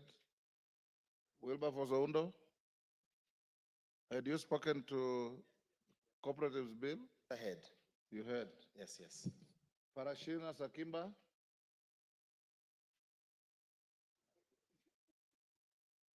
John Kawanjiku. John Mutunga. Take the floor on the cooperatives Yeah. bill. Thank you very much, Honorable Speaker, for the opportunity to contribute to the cooperative bill 2024. Honorable Speaker, I wish to thank the committee for the good job done, very well done. Honorable Speaker, I may not be a member of this committee, but cooperatives are dear to my life as a member of parliament and even as a member of the agriculture committee. Honorable Speaker, most of the cooperatives in this country are in agriculture, and therefore it is really a bill that we've been looking forward to. This bill comes out to deal the mischief in the management of cooperatives and in the ordering the steps that needs to be taken to have better cooperatives in this country. Cooperatives in this country are many and extensively varied. To resolve the existential problems in cooperatives, Honorable Speaker, the bill speaks to a number of issues, some of which I wish to highlight by way of pointing out some of the issues that the committee needs probably to look at before we come to the third reading of this bill. Honorable Speaker, cooperatives are in many sectors. Cooperatives also were initially functioning very well in this country. They were doing extremely well. But later on, Honorable Speaker, something happened to the cooperative movement, and some of the cooperatives collapsed, especially in the agricultural sector. There has been some terrible mismanagement in some cases, and this legislation therefore comes in to help us manage the cooperatives better. I remember when I was Speaker in 2014, the Cooperative Act that came tackled quite a number of major issues that used to be impeding the performance of cooperatives then. This particular legislative proposal comes in to specifically polish the sector's expectations. The efforts are therefore very well lauded in this particular respect. Honorable Speaker, I will be very specific on some of the clauses within the bill so that I may be of some assistance to the committee. Honorable Speaker, if we look at the objects of this particular bill, the clause number 3, which has the objects, there are a few issues I would like to point out. Number 3 itself, that the object of this act is to provide for a legal framework that promotes a sustainable and competitive cooperative sector for socio-economic development in a devolved system of governance. Socio-economic development in this country will happen if we are able to harness the little that we have. And the little that we have will basically be brained around the factors of production. One of the key factors of production in this country is land, and most of that, what happens to the land, basically becomes the building blocks for the foundation that we need to develop this particular economy. Honorable Speaker, if we have sustainable cooperatives, it therefore means that we are able to develop our people. What happens in an economy, what grows an economy, is to make as many people useful as possible. The more of useful people in terms of contributing to the economic well-being of our country we have, the better we are as a country, and therefore the better we will be even in the future. If I look at part 2 of, clause 3, subclause 2, which basically starts without prejudice and goes on, specifically part B, which has specified one of the objects as the uniform norms and standards in the registration, regulation, supervision, and management of the cooperatives. We are saying there should be no selective treatment when it comes to cooperatives. There should be no sacred cows. So cooperatives should be uniformly treated in this particular country. Honorable Speaker, there are some, if you look at subclause 2D, in terms of the object 2D, which talks about the areas of concurrence, jurisdiction in promotion, regulation, registration, regulation, and supervision of cooperatives have been highlighted and picked. These cross references makes it important to anchor this particular act in the existing legislation so that cross-referencing is enabled. And therefore, it becomes a better law as probably, that we had before. Madam Speaker, I also underlook at clause 4, especially where we are talking about the cooperative principles. And it is violation of these principles which led to the collapse of the cooperatives. The principle of voluntary and open membership. When members are put into a cooperative and they do not agree, there is no homogeneity of the membership. There is no tying, glue for the members, then we have a problem. Democratic, member control. Democracy lacks in quite a number of cooperatives. We have sub-levels of dictatorship, and this makes it impossible for cooperatives to run properly. When you look at the economic participation by the members, decisions made sometimes in some of the cooperatives led to misuse of resources for the former cooperatives, and therefore the cooperatives, suffered. This needs to be looked into very carefully so that democracy persists and economic participation of the members is honored in a way that it will help the cooperatives to grow. So the cooperative principle is key in terms of serving how we move forward in dealing with these cooperatives. Madam Speaker, looking at the establishment, Honourable Speaker, protect me from the majority whip who seems to be shouting. I don't know what he's trying to say. If he has any contribution, he should do it on in an orderly manner so that we can listen to him. Honourable Speaker, I want to pick out 2 key positions. The position of the Commissioner of Cooperatives at the national level, and the position of the Commissioner, of the Director of Cooperatives at the county level. These 2 positions are key, Honourable Speaker, and if the functions of these positions are not properly honored, then we cannot have survival, we cannot have progressive cooperatives in this country. Honourable Speaker, these are 2 positions that need to be vetted by this House so that people can be put to task to explain to the Kenyans the kind of honoring of issues and how they structure their business in terms of developing the cooperatives in this country. Honourable Speaker, when you look at the, there is a clause, clause 14, 2B. Honourable Speaker, the Director of Cooperatives at the county level is given a function of carrying out inspections into the affairs of the cooperatives in the county. Honourable Speaker, let me pause to discuss this particular issue. And this is one of the issues that could have led to the collapse of cooperatives.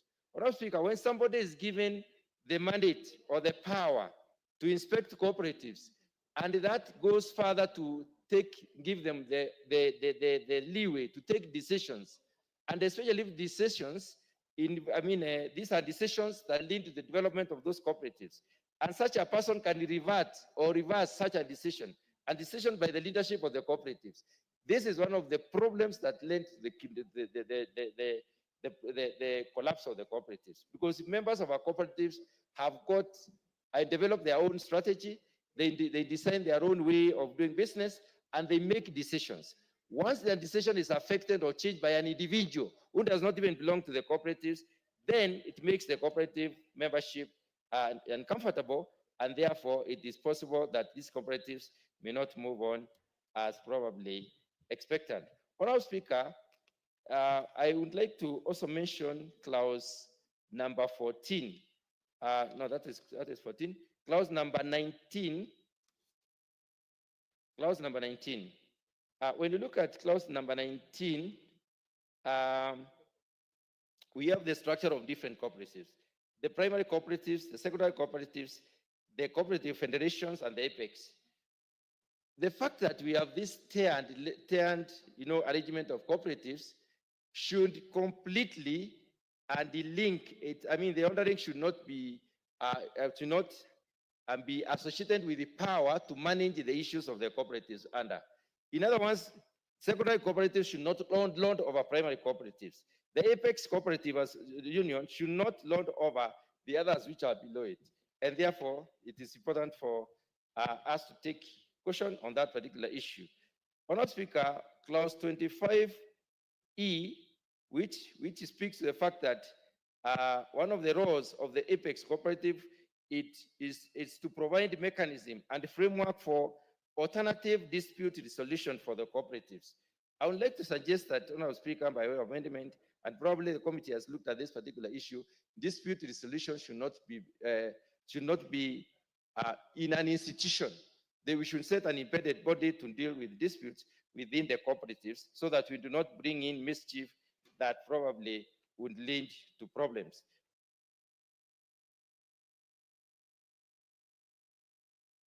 Just give him 1 minute to finish his sentence. Honorable Speaker, the very last one is clause 61. Clause 61 is long and basically talks about the delegation, the delegation system and the representation. When it comes to sending delegates, Honorable Speaker, we should have the cooperative itself, who is a primary cooperative, being given this opportunity to, in a specific, we should specify how delegates are going to be picked and the power of the delegate as picked. Because when delegates represent an institution in a meeting that is making decisions, they should have the power of the institution, and that particular provision does not seem to say exactly as I've said. Thank you, Honorable Speaker. The Honorable Meli, member for Tinderet. Honorable Kawanjiku, you gave up? Because you had been next. Thank you, Madam Speaker. Madam Speaker, I rise to support this bill. This bill, Madam Speaker, is a very, very important bill for our country, more importantly for the socio-economic development of our nation. Cooperative movement in this country, Madam Speaker, was a very powerful movement in the 60s, 70s, and 80s. And its contribution, yes, and its contribution to the economy cannot be gainsaid.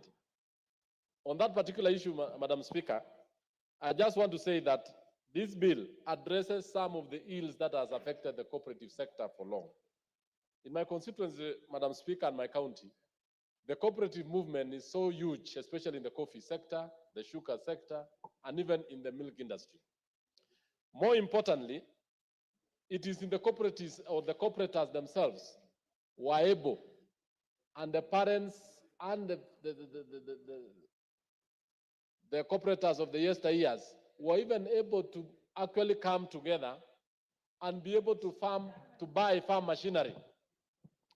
Madam Speaker, let me go straight away to the various parts of the bill. That this bill seeks to actually re-establish the cooperative movement in this country. Of the Commissioner for Cooperative Development and at the national level, and the Office of the Director of Cooperatives at the county level. It goes on to actually explain what these two offices will do so as to promote the cooperative movement. Mr. Speaker, this is very important because it has also goes further to show the various structures or levels of cooperatives. In this country, we have the primary cooperatives, which are actually the small cooperatives in the rural sector. We have the secondary cooperative societies, the Federation of Cooperatives, and I want to say this, we also have the apex cooperatives and even those which come together and are even engaged in activities that promote the socio-economic development. I want to say one thing, especially on coffee and even the tea sector. Through the well-managed cooperative sector, farmers have been able to even pay fees for their children. They have been even able to pay medical fees, medical bills. They can even further move on and even engage in savings and credit, even those in housing sector. One of the things that this bill tries to address is the issue of registration of cooperatives. That is in part 5. Part 4, which deals with the procedures for registration, amendment of bylaws, and protection of cooperatives and SACCO identity. Madam Speaker, one of the things that is affecting cooperators, and more importantly, even in the SACCO, is the issue of registration, bylaws, and by extension, how the cooperators are going to be protected against scrupulous individuals. The bylaws that have been established in this particular bill are very explicit on the membership, they are very explicit on the registration, and more importantly, on how to guard the sector out of bad practices. Part 4 of the bill, Madam Speaker, provides for the rights and liabilities of members. The provision also includes the qualification for membership, share capital, and transfer of shares. We have a number of cooperative societies in this country that have lost or have actually collapsed due to transfer of shares fraudulently by the leadership of SACCOs. They have also collapsed because the membership is not very clear, because the register of cooperators, because I participate because I'm a member of the cooperative movement. The register of cooperators is not also very clear.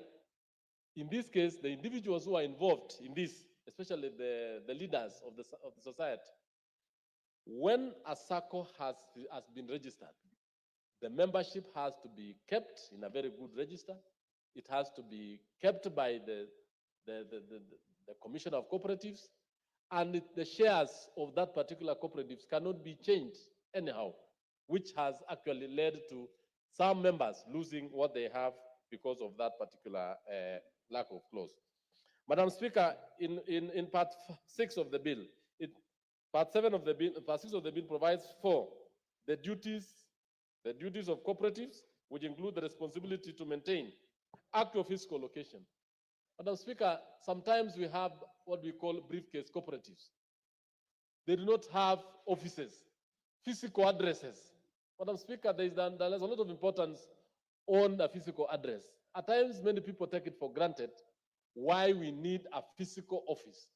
It is for the members to know and to be able to fix the kind of place and time they can meet regularly. Instances where briefcase cooperatives have been established, members have been swindled.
Sound Candy Talk sasa imeboreshwa zaidi. Kila siku ya wiki asubuhi tunapambazuka na maabudu na sifa kwenye kipindi cha Daybreak Worship. Baadaye tunakuletea mahojiano ya moja kwa moja kwenye one-on-one show.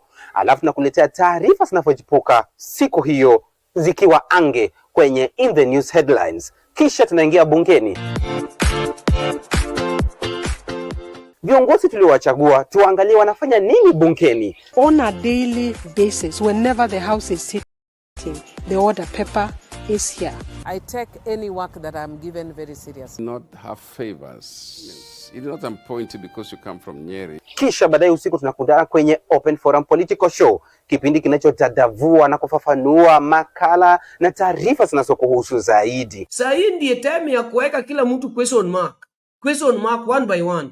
Ruto tumeshaweka question mark ya kutosha. Umeenda mpaka umevuka border, umeanza kudanganya watu wenye wako US na manchi zingine. Kazi ya kiongozi ni kuhakikisha ya kwamba vijana wako kazi. Tazama Sound Candid Talk uelemike.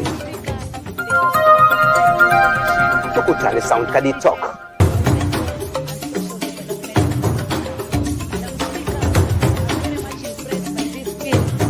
It talks about 4-tier cooperative structure. The first structure is the primary cooperative, where members can engage directly. The second one, it talks about secondary cooperative, where there is what we call mutual support within the members. There is what also we call cooperative federation, where it talks about the network of the cooperatives. And we have what we call apex cooperatives, which is the highest level, which takes all the cooperatives together. Madam Speaker, having these 4 tiers, it means the governance and accountability is going to be very clear. And that is why we are going to avoid so many wrangles and to ensure that members benefit as members of the cooperative. Madam Speaker, if I look on clause 11.1, which I quote, it states, there is established in each county the office of the county director of cooperatives. Madam Speaker, this means there will be a new breath of life for our local economies. It means the administrative functions will go closer to the members at the grassroots level.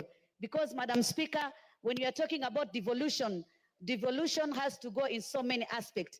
And that is why having that director at the grassroots level, or rather at the county level, it means even more bureaucracies, which are at the national level, are going to be avoided.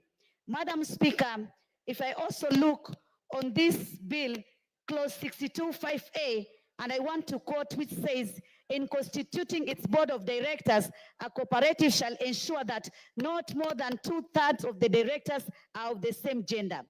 Madam Speaker, we have been talking every day that this law has to be implemented. And you know, Madam Speaker, in any organization which is well inclusive, all inclusive, that means we have women, we have men, we have the vulnerable groups, we have the marginalized groups, we have those who even maybe the economy is very low, but they are also being included in this organization. Madam Speaker, I think we'll be assisting all Kenyans, and that is why I want to support this. Madam Speaker, you can also remember there have been many fraud, and we need to put some mechanism to ensure Kenyans are being protected. And I've seen in this bill, in clause 41, clause 43, and clause 44, which talks about how to protect members from fraudulent schemes. We have been having so many schemes in this country, and these people, they come, they entice us, they tell us so many good things, that we are going to be rich at a go or what, and so many things. But because of this bill, we are going to have some protection, and that is why I support it. My last will be clause 73(1). We stipulate that if an employee has paid the employer the deduction for the SACCO, and the employer does not pay that deduction to the relevant SACCO, then he's going to be liable to pay that deduction, and also if there is any penalty or any interest, is going to pay that. Honorable Speaker, I've been told that there is no time, we have to go to the Committee of All House, but I had a lot to say, because cooperative movements are the ones which have made individual businesses as a country to thrive in terms of growth in our economy. I support. I thank you, Madam Speaker. Thank you. And lastly, we have the Honorable Member for Githunguri, Honorable Gathoni Wamushomba, then we'll close that debate.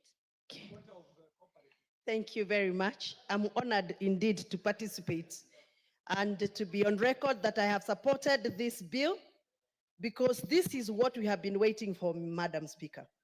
I am a member of many cooperatives in my society, in my community, in my constituency, because obviously You know that Githunguri is one of the biggest producers of milk in the Republic of Kenya. Actually, we are the people who manage the largest milk cooperative society in Kenya and largely in East Africa.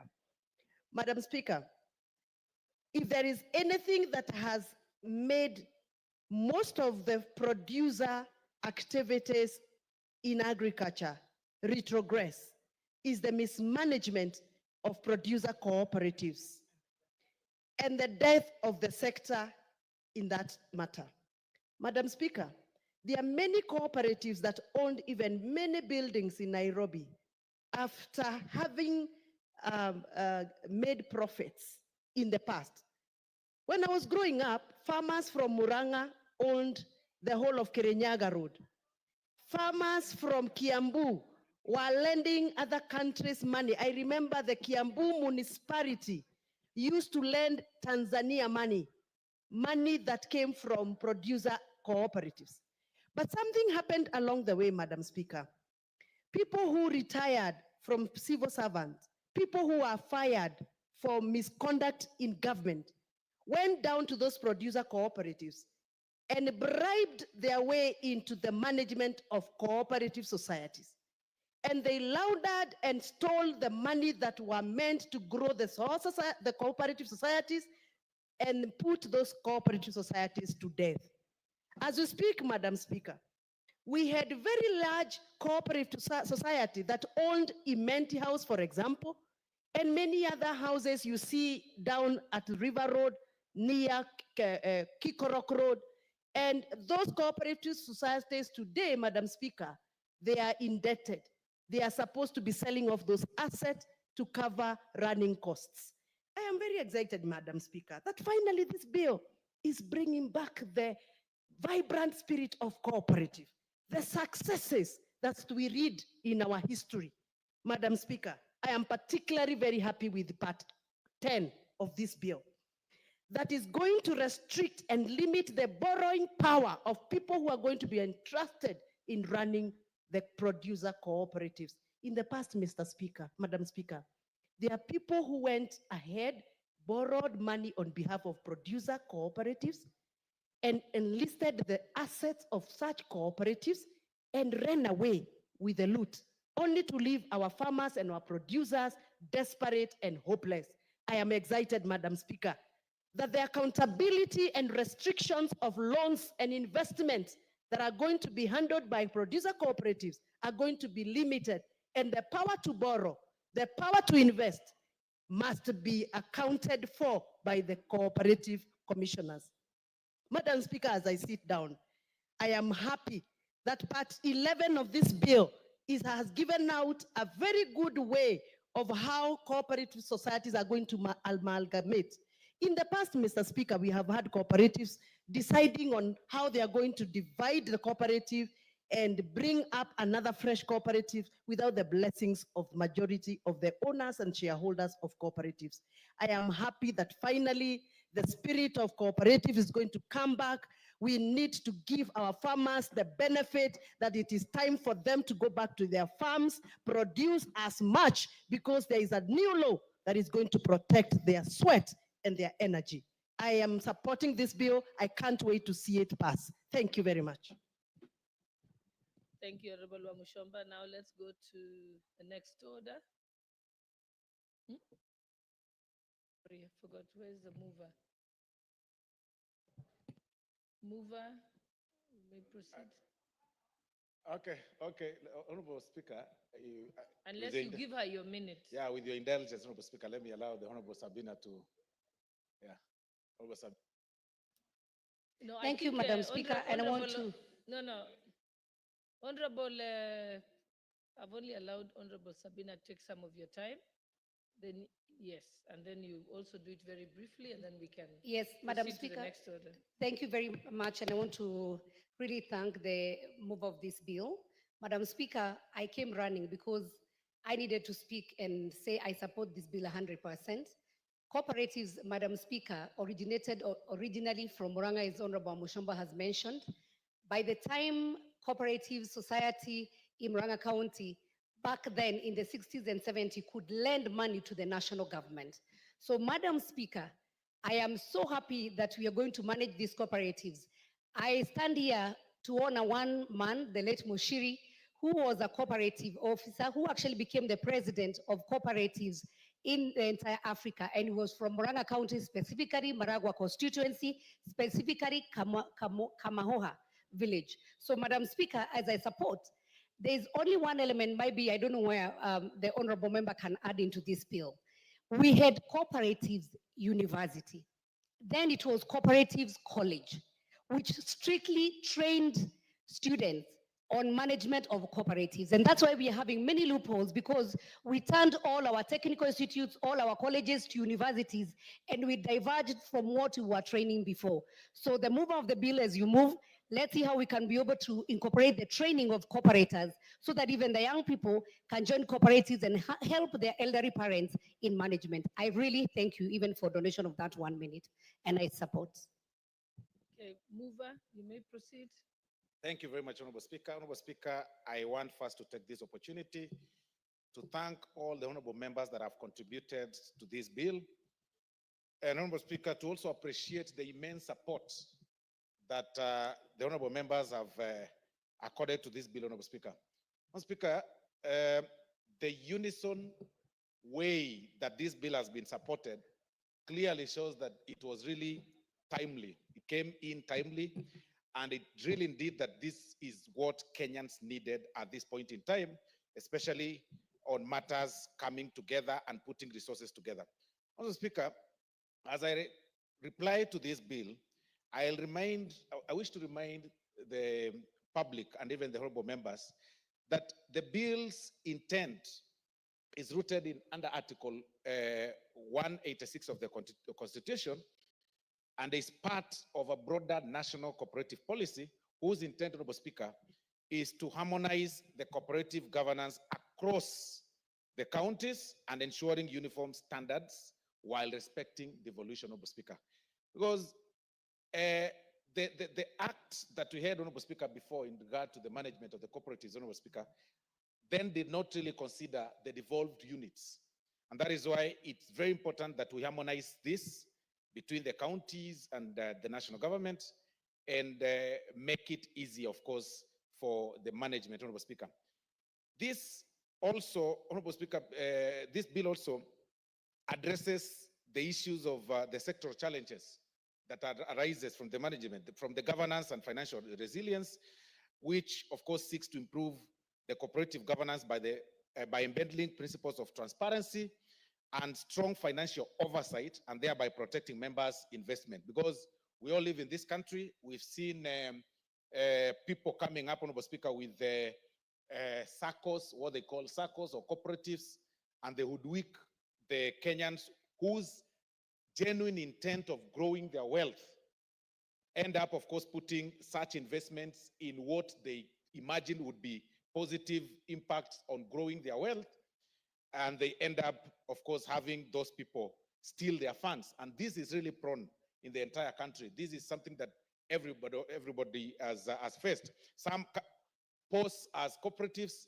but they end up to be pyramid schemes. We all know of the pyramid schemes that have been in existence in this country, including the DESI and all the others. And you've even seen the men of cloth, Honorable Speaker, forming cooperatives or things that they imagine would be cooperatives, and tell people we want to buy land, we want to buy property. They would do it Kenyans, and then they con them in, while carrying the Bible, billions and billions of money, Honorable Speaker. And then I don't know where their words of you'll go to heaven without anything. I don't know whether themselves, as men of cloth, will be going to heaven carrying those billions that they've stolen from people in the name of cooperatives, Honorable Speaker. So this bill seeks to resolve such challenges because of the nature of management and transparency that is involved in this whole in this bill, Honorable Speaker. And it's the structure of governance, which is with the clear operational structures. It really helps in guarding the resources of the members of the public, Honorable Speaker. And finally, Honorable Speaker, the involvement of the public in this bill was very vital because the committee went, and even the involvement of the secretariat, our secretariat that went back to the villages to listen to the common man, Honorable Speaker, to listen to them. You will see the burning desire the common man has, the burning desire the Kenyans have in having their investment put in safe places, the investment packaged in good places where they can put their trust in. Because nowadays, Honorable Speaker, it becomes very difficult to understand, to differentiate between the genuine places for investment and the fake ones. And from the public participation, Honorable Speaker, that was conducted, what came out clearly is that Kenyans want to be sure. Kenyans want to be sure that indeed the cooperatives law has been clearly streamlined to make sure that their money, Honorable Speaker, is safe and secure, Honorable Speaker. And the bill, as drafted, Honorable Speaker, has really been simplified for any person to understand in a very basic language, very, very basic, from the level of dividing the tires, primary tire, secondary tire, tertiary tire, just to make Kenyans understand that it's a very basic, it's a law that incorporates all their demands, but with very basic terms of reference or language that is easily understandable, Honorable Speaker. So I really want to appreciate the members for supporting this bill, which is very crucial for a sustainable, competitive cooperative sector aligned with the national cooperative policy, Honorable Speaker. So by passing this legislation, Honorable Speaker, this floor, Honorable Speaker, will support, this House, Honorable Speaker, will support a modern cooperative sector that upholds cooperative principles, strengthens economic inclusion, and fosters unity across Kenya's counties. Thank you, Honorable Speaker. I beg to reply. Thank you. Thank you. We shall put the question at a later date. Now we can move to the next order. Order number 9, Committee of the Whole House.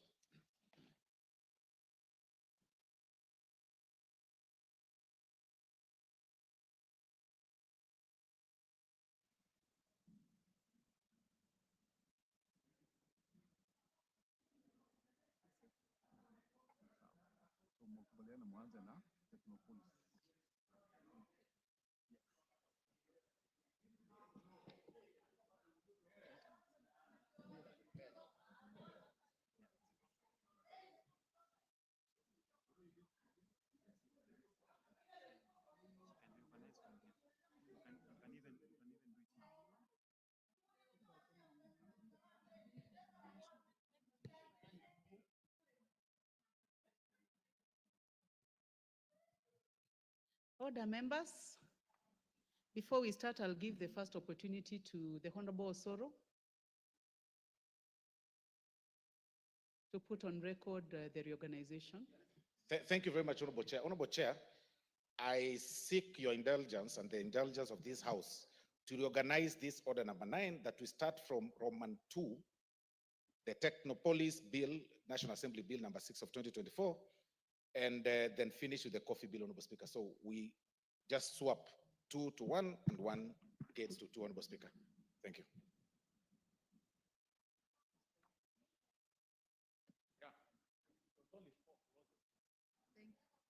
Thank you, Majority Whip.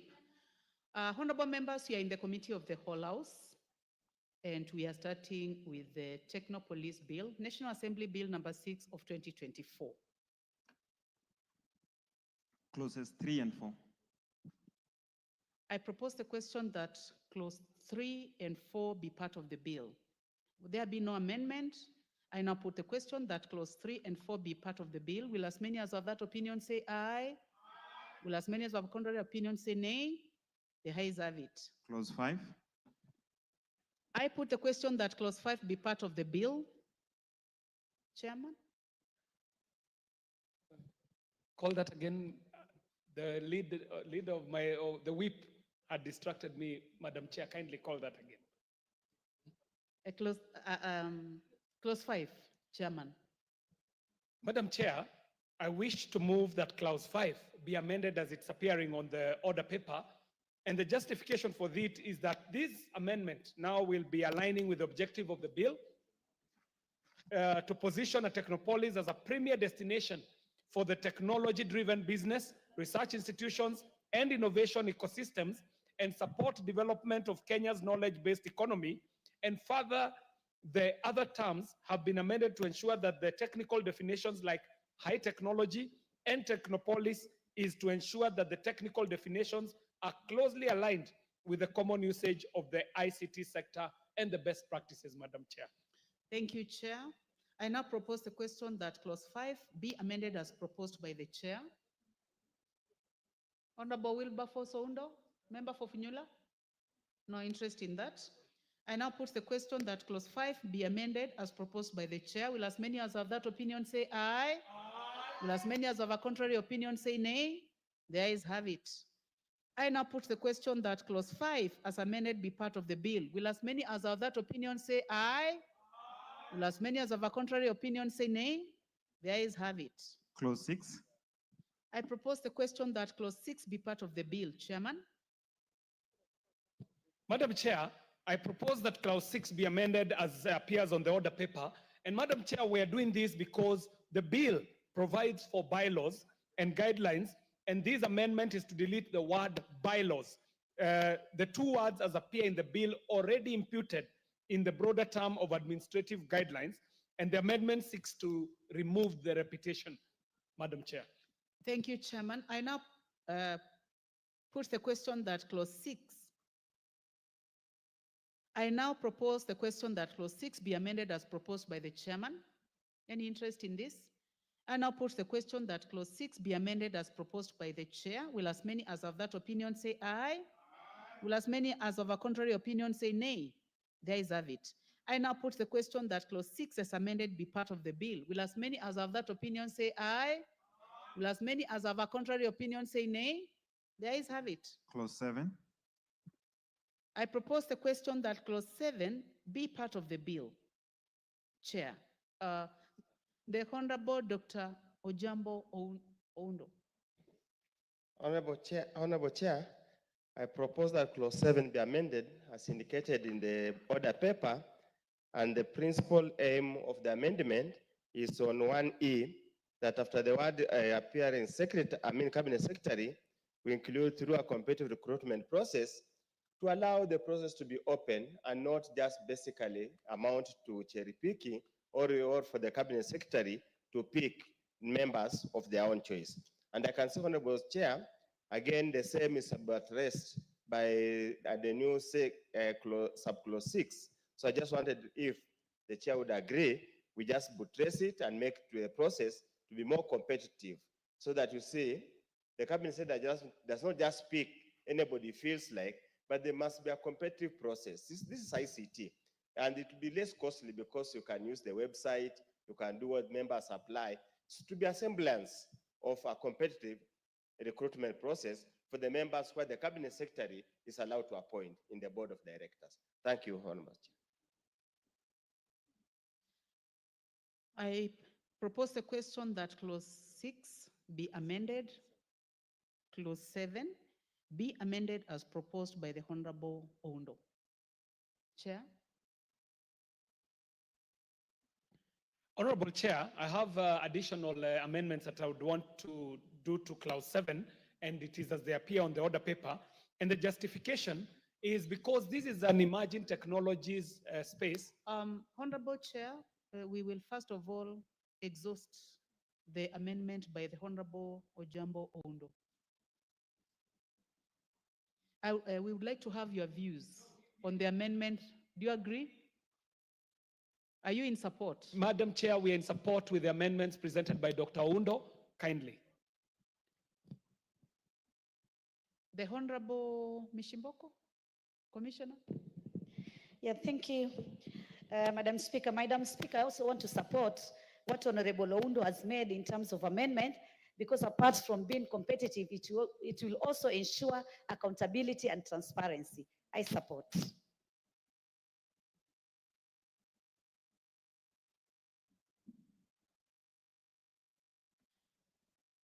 So I now put the question that clause 7 be amended as proposed by the Honorable Ondo. Will as many as are of that opinion say aye? Will as many as have a contrary opinion say nay? The ayes have it. Now I can give an opportunity to the chair. Honorable KJ. Madam Chair, I want to propose that clause 7 be amended as is appearing on the order paper.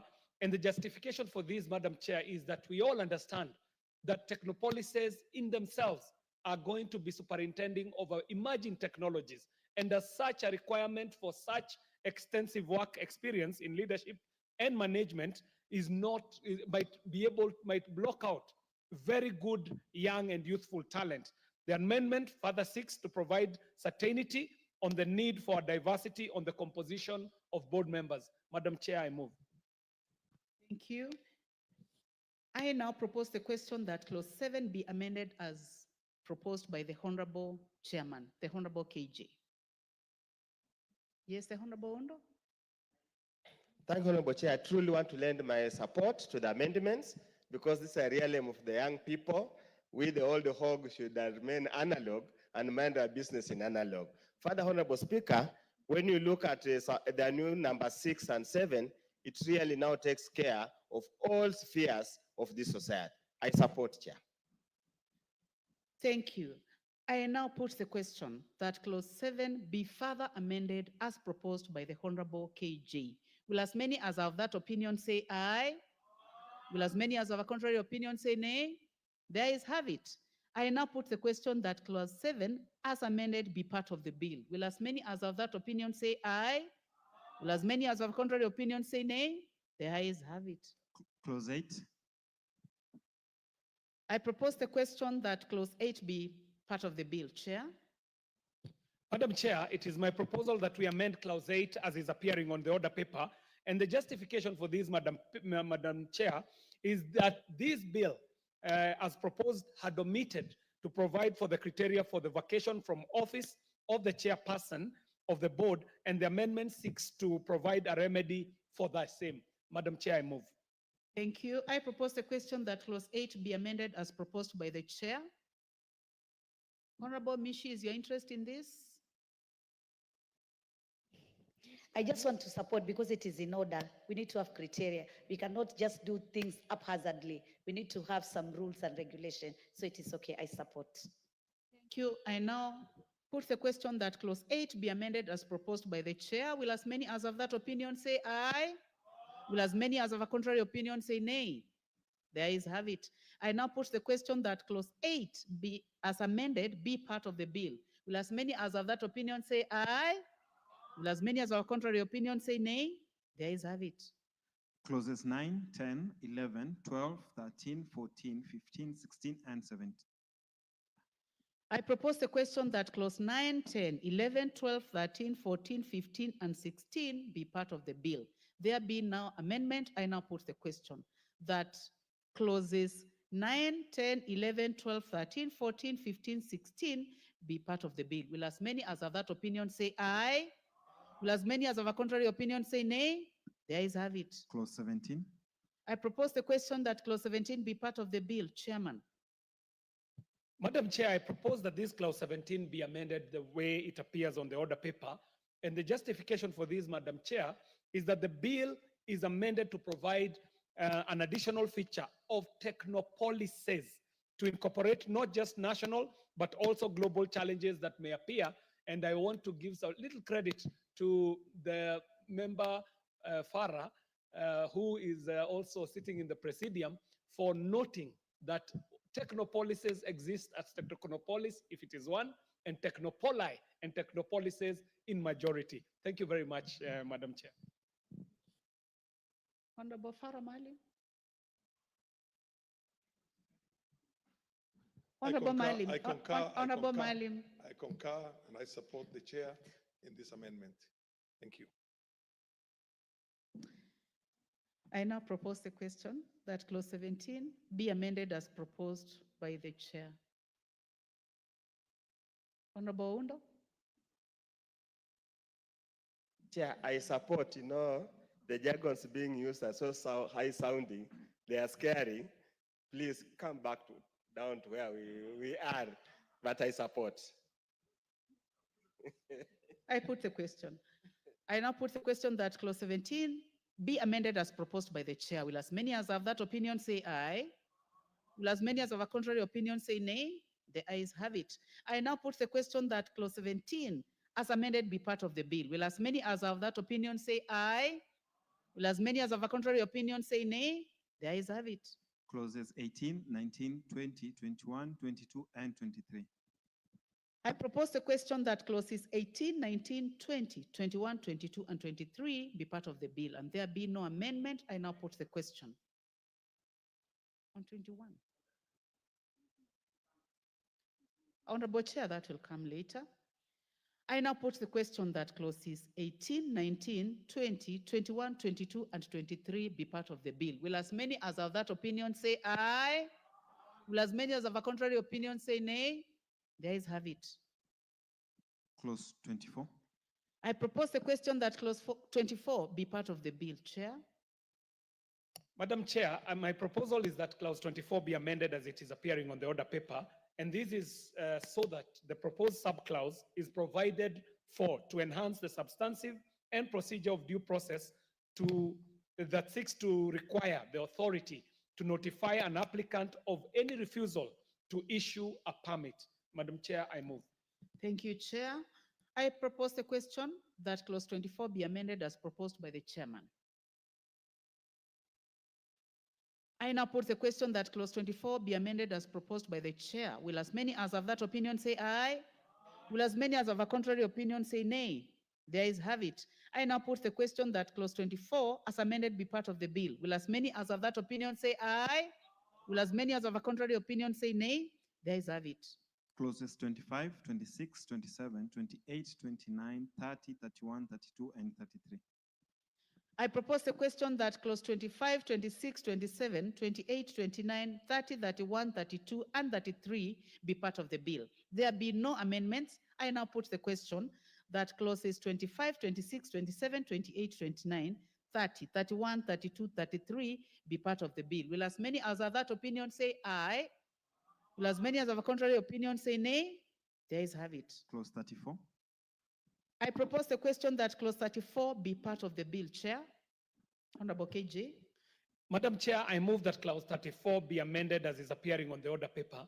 And Madam Chair, the undue flexibility that had been given earlier to the authority may be subject to abuse because paragraph E, as had been drafted in the bill, was giving authority the power to set out such further information as the authority may consider necessary. And we thought this could be subject to abuse. So we are amending it as appearing on the order paper, Madam Chair. I move. Thank you, Chair. I propose the question that clause 34 be amended as proposed by the chair. I now put the question that clause 34 be amended as proposed by the chair. Will as many as have that opinion say aye? Will as many as have a contrary opinion say nay? The ayes have it. I now put the question that clause 34 as amended be part of the bill. Will as many as have that opinion say aye? Will as many as have a contrary opinion say nay? The ayes have it. Clause 35. I propose the question that clause 35 be part of the bill, Chairman.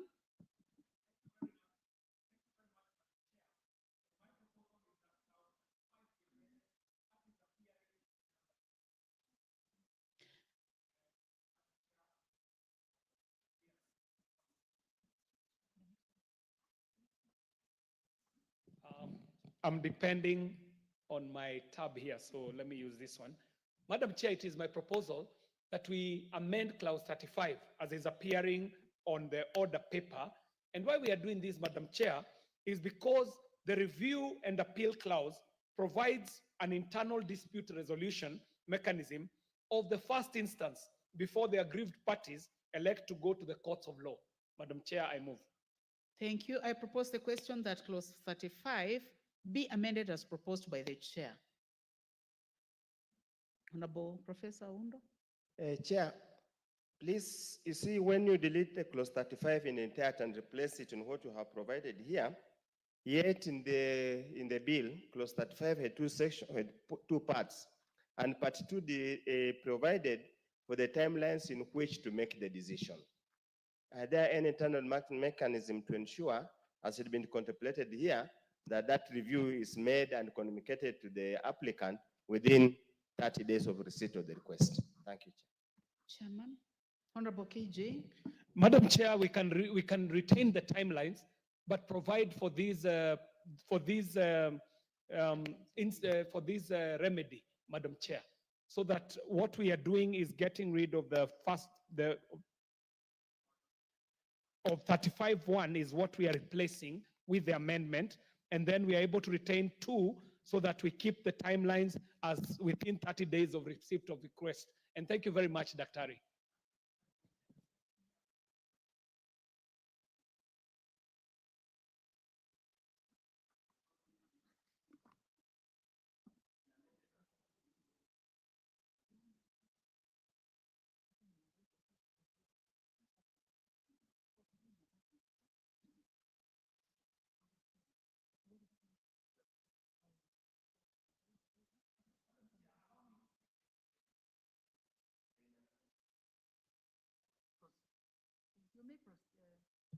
Madam Chair, allow me to take this again. You may proceed. With the fine rereading, and I would want to ask Professor Oundo to work with me here.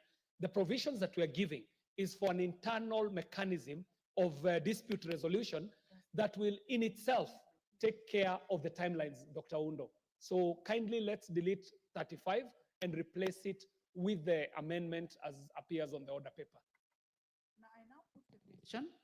I now put the question that clause 35 be amended as proposed by the chair. Will as many as are of that opinion say aye? Will as many as have a contrary opinion say nay? The ayes have it. I now put the question that clause 35 as amended be part of the bill. Will as many as have that opinion say aye? Will as many as have a contrary opinion say nay? The ayes have it. Clauses 36 and 37.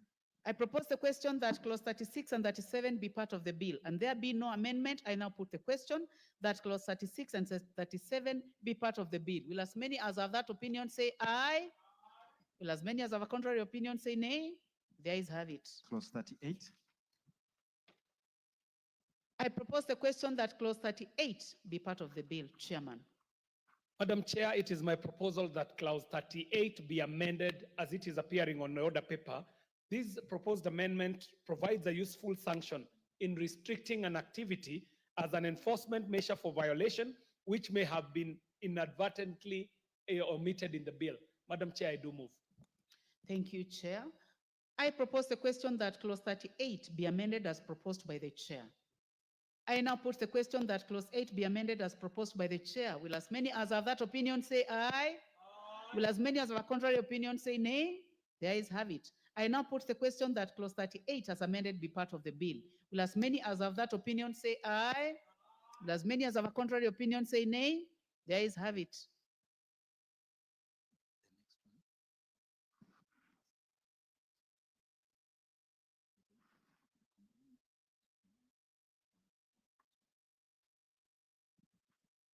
Clauses 39, 40, 41, 42, 43, 44, 45, 46, 47, 48, 49, 50, 51, 52, 53, 54, 55, 56, 57, 58, 59, 60, and 61.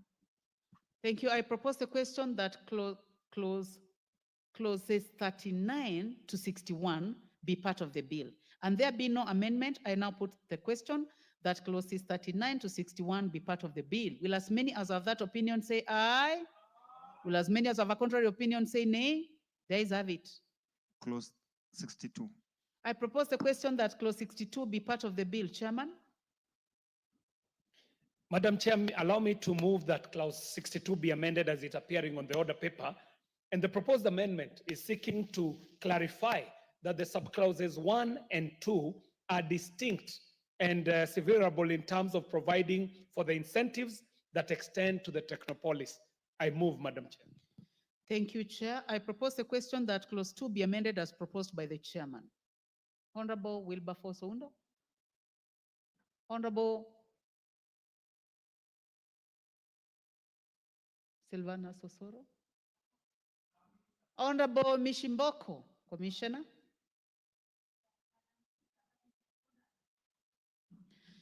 Thank you. I now put the question that clause 62 be amended as proposed by the chair. Will as many as have that opinion say aye? Will as many as have contrary opinion say nay? There is have it. I now put the question that clause 62 as amended be part of the bill. Will as many as have that opinion say aye? Will as many as have a contrary opinion say nay? There is have it. Clause 63. I propose the question that clause 63 be part of the bill, and there be no amendment. I now put the question that clause 63 be part of the bill. Will as many as have that opinion say aye? Will as many as have contrary opinion say nay? There is have it. Clause 64. I propose the question that clause 64 be part of the bill. Chairman, you have an amendment. Madam Chair, I'm seeking to delete clause 64. And the reason why I'm seeking to delete clause 64 is that we find it unnecessary. This is because all the penalties have been provided for in the specific provisions of the bill where an offense has been created. Madam Chair, I do move. Thank you. I propose the question that clause 64 be deleted as proposed by the chair. Yes, Honorable Professor. Probably chair needs to be a bit careful here. As much as you are very thorough and detailed in legislation, there will be an offense that will be forgotten, will be an offense that will be provided for any part of the bill that no specific fine or sanction is provided for, and that's why it's normally a general practice to put there a general penalty clause to cover any eventualities or any unknowns. I just beg we rethink about it so that we do not have a situation where we pick something has happened and we have no recourse. Thank you, Chair.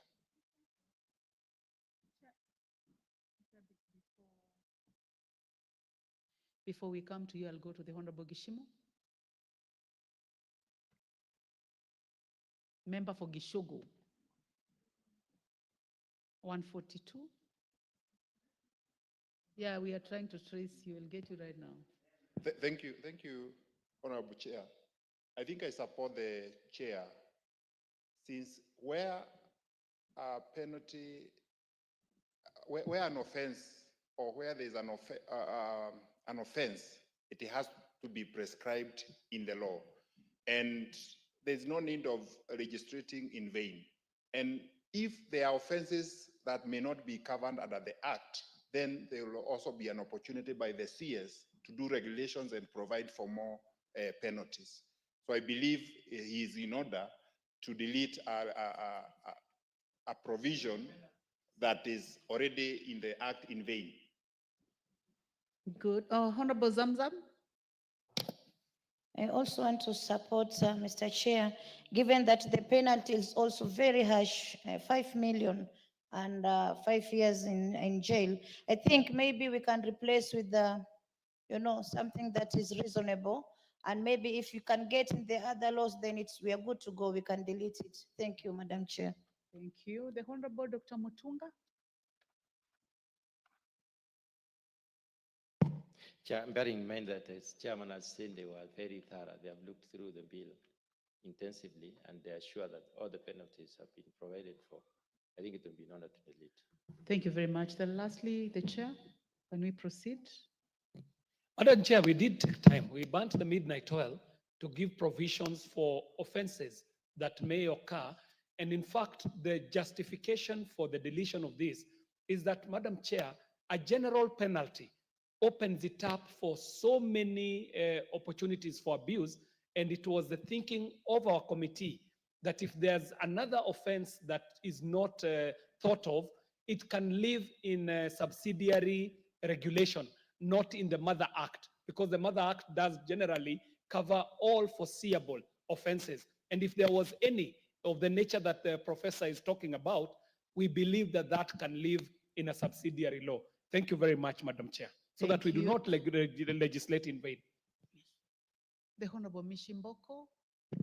Yeah, Madam Chair, I was also with the opinion of what Honorable Undo has just said, because I've seen that although the penalties have been shown according to the specific provincial, but to me, Article 64 is like it's emphasizing on the penalty. So I don't know whether maybe we can do some arbitration between Honorable Chairman and Honorable Oundo so that we we are at the middle to ensure that at least that emphasis in clause 64 is not just trashed, because I think it's also giving more sense on it, on that issue. I wanted now to just put the question. So now then I give a chance to the Honorable Meli, who has not said anything on this bill. Chair, I want to agree with the chair, ICT, because if you look at what is providing, if we are going to retain clause 64, it will be an overlap. And the specifications of the penalties have been actually provided for. So actually, Madam Speaker, I think the chair and the committee are right, and therefore we need to delete that clause. Thank you. Yes, so after the Honorable Millie Thiambo, you will be the last, Honorable Chairman. Thank you, Chair. Chair, I think if the committee has actually gone through and made provision for every single offense, then it is okay if you don't give an umbrella one. But that therefore means that you have actually gone through and you are sure that there is no offense that is provided, because you cannot also provide for an offense that is not in the bill. So I think I would support the chair on this. Thank you. The Honorable Farah Maalim. Chair, I also want to support the chair in this. This is too far-reaching, too open to abuse, and it's not something that you can just do it in the manner we have done right now in a generality and say any person who commits an offense. And basically, it can always be covered under the subsidiary law, which is going to be more exhaustive in my opinion. Thank you very much. Chair, after all that support, do you still want to make a comment, or I go ahead and put the question? Yes. Allow me so that we can carry the members along. It is actually for the reason that has been mentioned by the Honorable Zamzam and Honorable Mishimboko. You can see the general penalty was providing for a very steep penalty. And that what is unforeseeable could be something so trivial. And that is why, Madam Chair, if there was anything unforeseeable, I believe it can live in the subsidiary laws like the regulations, Madam Chair. I thank you and I move. Thank you. I now put. We clear in our own Honorable minds. Maalim. Yes, just so that we because of the gravity of this kind of a matter and the consequences that are very, very severe, it's important that we give it as exhaustive engagement as possible. But already it says obstructs authority and says commits an offense shall be liable for. You've already prescribed what do you call a penalty for that. And then you come on a very general one and says anybody who commits under this act. I think we should get away with it and just allow how the chairman has done the amendment on this one. We are going in a very dangerous direction. Let's delete it. Delete it. I will go ahead. Delete the whole of Honorable members, I now put the question that clause 64 be deleted as proposed by the chair. Be deleted as proposed by the chair. Will as many as have that opinion say aye? Will as many as have a contrary opinion say nay? The ayes have it. Clauses 65, 66, and 67. I propose the question that clause 65, 66, and 67 be part of the bill. There be no amendment. I now put the question that clause 65, 66, and 67 be part of the bill. Will as many as have that opinion say aye? Will as many as have a contrary opinion say nay? The ayes have it. New clauses, new clause 21A.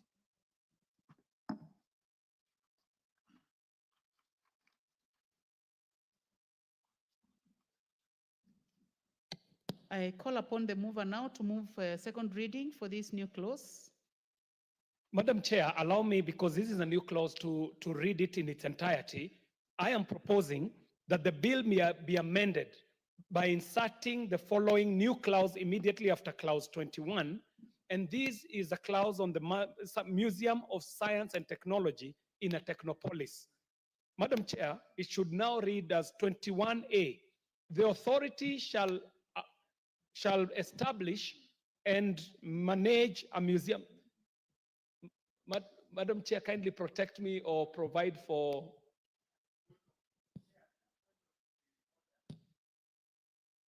Point of order, Chair. On the matter of the new clause? Yes, just procedural matter. It's not really necessary for him to read the entire bill, because if we did that, then Honorable Chair will never finish legislation process. We are capable of reading, just mentioned as a prescribed in the order paper. You will That's- paraphrase. What is out of order, Honorable Minority Whip? Honorable Millie Odhiambo. Thank you, Chair. For me, it's two issues. One which is procedural, that when it's moving, it should actually first just indicate that I move that it be read a second time. Before then he explains. But secondly, even though it's a bit preemptive, I think because you want to set up a museum, I think the House has spoken to this issue, because that makes it a money bill. And I don't know if we are allowed to do that at this stage. Chair, maybe you can advise us on that.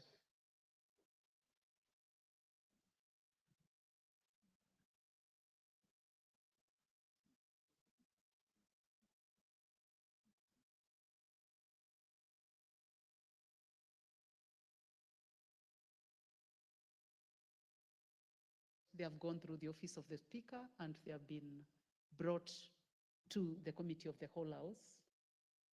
At this point in time, I would like to allow the Chair to proceed.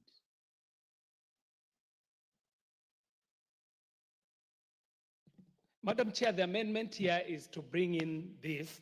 And Madam Chair, I do propose that the bill be amended by inserting the new clause immediately after clause 21 as it is appearing on the order paper, Madam Chair. I now propose the question that new clause 21A be now read a second time. Any interest in this? Chair, I sincerely and heartily support, even though Minority Whip has raised a constitutional issue that rests somewhere else, but I sincerely support. And as I support, Honorable Speaker, I remember I was taken to a tour of Houston Space Museum in Texas, somewhere in the US, and I was mesmerized, truly mesmerized. And I just hope, it took me to science, but I would really see the way it is said, Honorable Chair, is at the discretion of the authority. The authority may. Can it make, because again, in this House, I think we had a motion that called for the establishment of a science museum, which I think, if I'm not so sure it has been adopted or not, can we make it mandatory? Because may is discretionary, it might never happen or it might happen. I was just wondering, probably you had a good reason why you chose to use the word may instead of just establish. Chairman, what is your comment on that? Madam Chair, it is actually not may. And I know the Wakilis here can tell us the difference between may and shall. Shall obligates, and may is as what Professor is saying. And the proposal, and that's why I was reading it, Madam Chair, but the proposal is that the authority shall establish and manage a museum of science and technology in a technopolis. So it is shall. We need to confirm whether that is the position.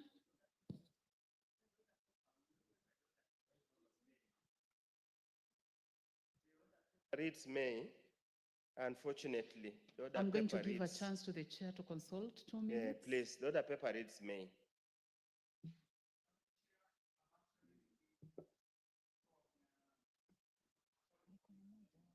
Is actually shall. So I wish it would reflect on the order paper as it is on the substantive one. It is. So then I'll give you time for that to be corrected, 2 minutes. Okay, let me.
You may proceed, Chairman.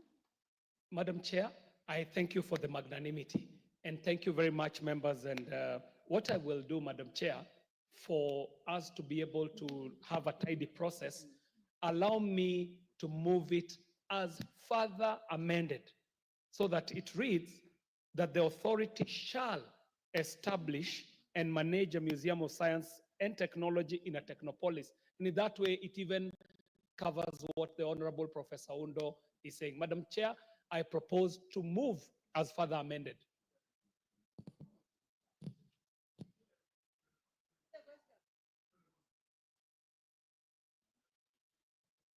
Honorable Farah? I want to concur with Honorable Millie Mabona. If it's definitely going to involve additional resources or resources for putting up that thing.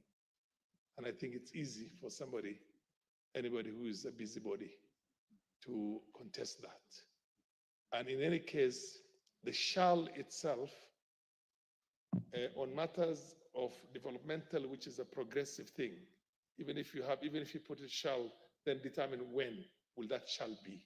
Is it immediately established or 2 years down the line or 3 years down the line? And I think, in my opinion, we have to amend it a bit further. If you want to retain the shall, then you have to say at the, you put certain appropriation, a certain appropriate. You must be conscious of the fact that those resources cannot be available instantaneously. And if you put it shall, so if you leave it to May, then of course it's there. You can put it in the programs and also in the development plan for this technopoly or polis. It is a money bill, but this is an additional. Noted. I think you have made your point. Honorable members, I would like to appreciate that it takes a process for the bill to get where we are. And honorable members, I would like to take note of what the chair of the committee has said, and I'll go ahead and put the question. Honorable members, I put the question that clause 21 be amended as proposed be further amended as proposed by the chair. Will as many as have that opinion say aye? Will as many as have a contrary opinion say nay? There is have it. I now propose the question that clause 21A be part of the bill. Will as many as have that opinion say aye? Will as many as have a contrary opinion say nay? There is have it. New clause 68. I now move, call upon the chair to move the second reading. Madam Chair, I move that clause 68 now appear as further amended. Madam Chair, I do move. 68, right? Madam Chair, the second reading. Yes, I do move that clause 68 be amended as appear in the bill. Be read a second time, Chair. Madam Chair, I do move that clause 68 be read a second time. I propose the question that new clause 68 be now read a second time. Will as many as have that opinion say aye? Will as many as have a contrary opinion say nay? There is have it. I now propose the question that new clause 68 be part of the bill. Will as many as have that opinion say aye? Will as many as have a contrary opinion say nay? There is have it. Schedules, first and second schedule.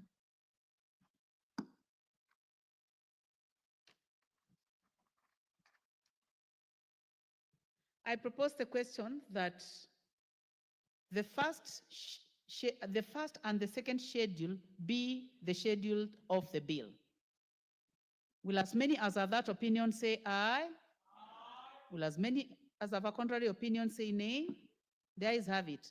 I now put the question that first and second schedule be the schedule of the bill. Will as many as have that opinion say aye? Will as many as have a contrary opinion say nay? The ayes have it. Clause 2. I propose the question that clause 2 be part of the bill. Chairman, you have an amendment.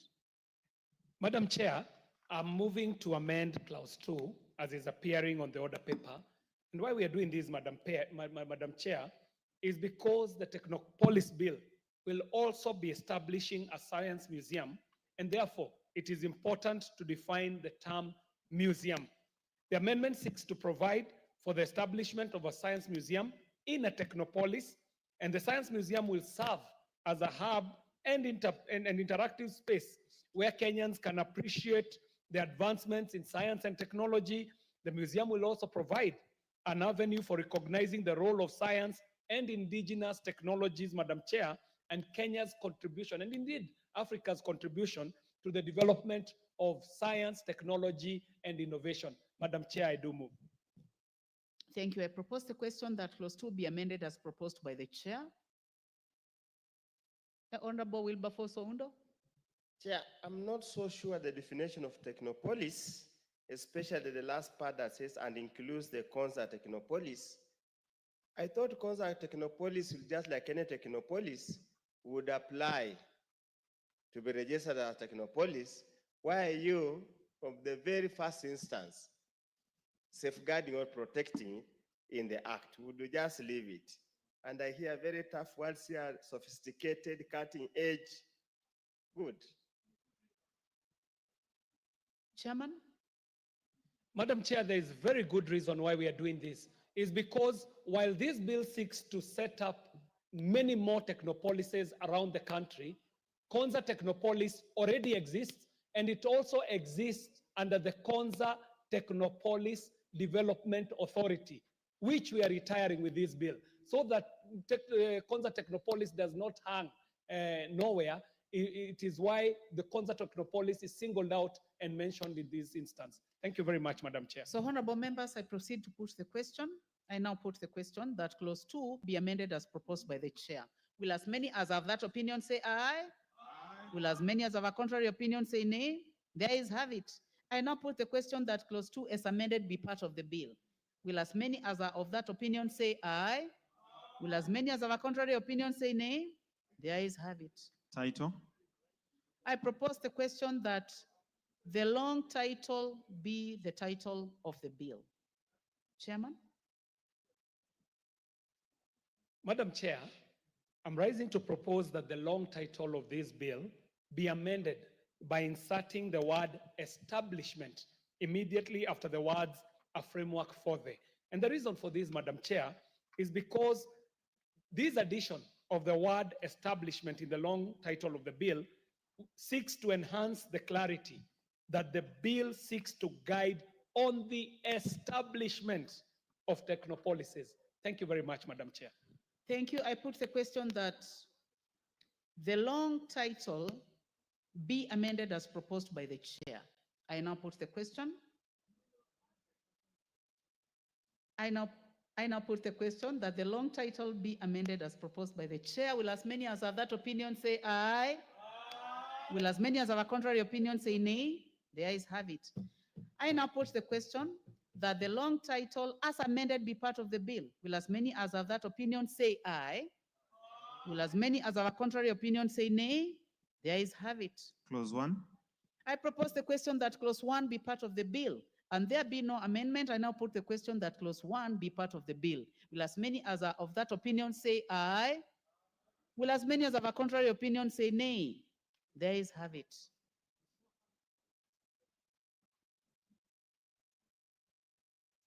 Now I would like honorable members to call upon the mover.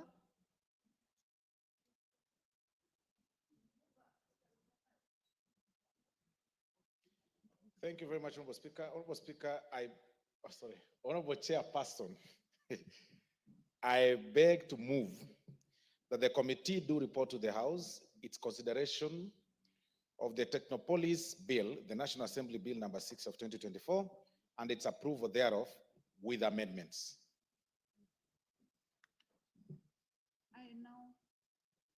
I put the question, which is that the committee do report to the House its consideration of the Technopolis Bill, National Assembly Bill number 6 of 2024, and its approval thereof with amendments. Will as many as have that opinion say aye? Will as many as have a contrary opinion say nay? The ayes have it.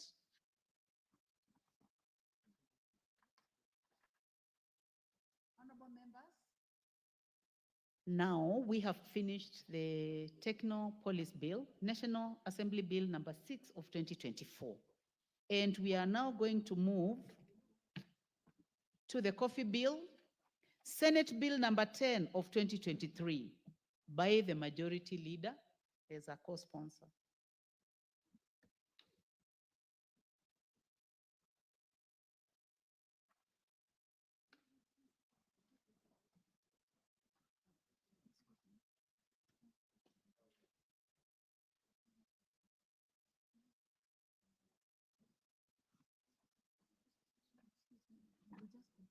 Just continue.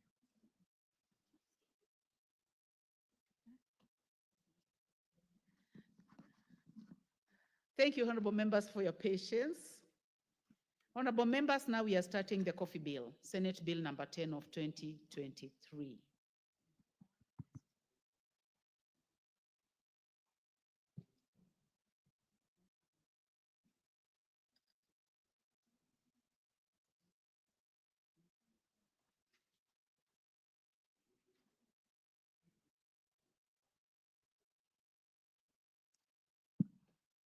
So clause 3.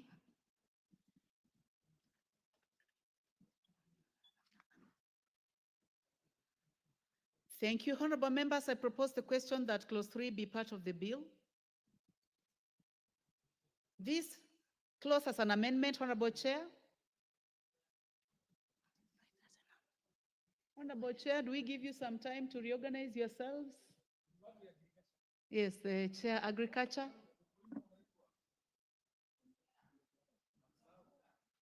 Order, members, we have given him some time to reorganize, to reorganize something.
Honorable Whip, Honorable Soro, I suggest that you check out on your chair.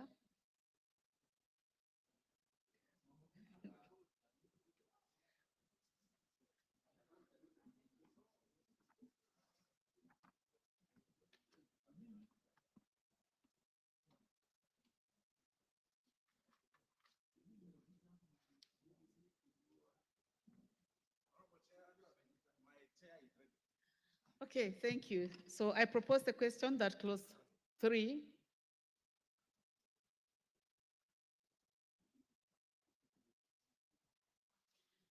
I propose a question that clause 3 be part of the bill. Chairman, you have an amendment. Honorable Chair, I propose that the clause 3 be amended as per the order paper.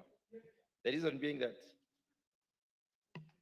The purpose of this particular amendment is to provide for clarity on the provisions, do away with the misplaced functions which are devolved, and also provide for management of the Coffee Development Fund.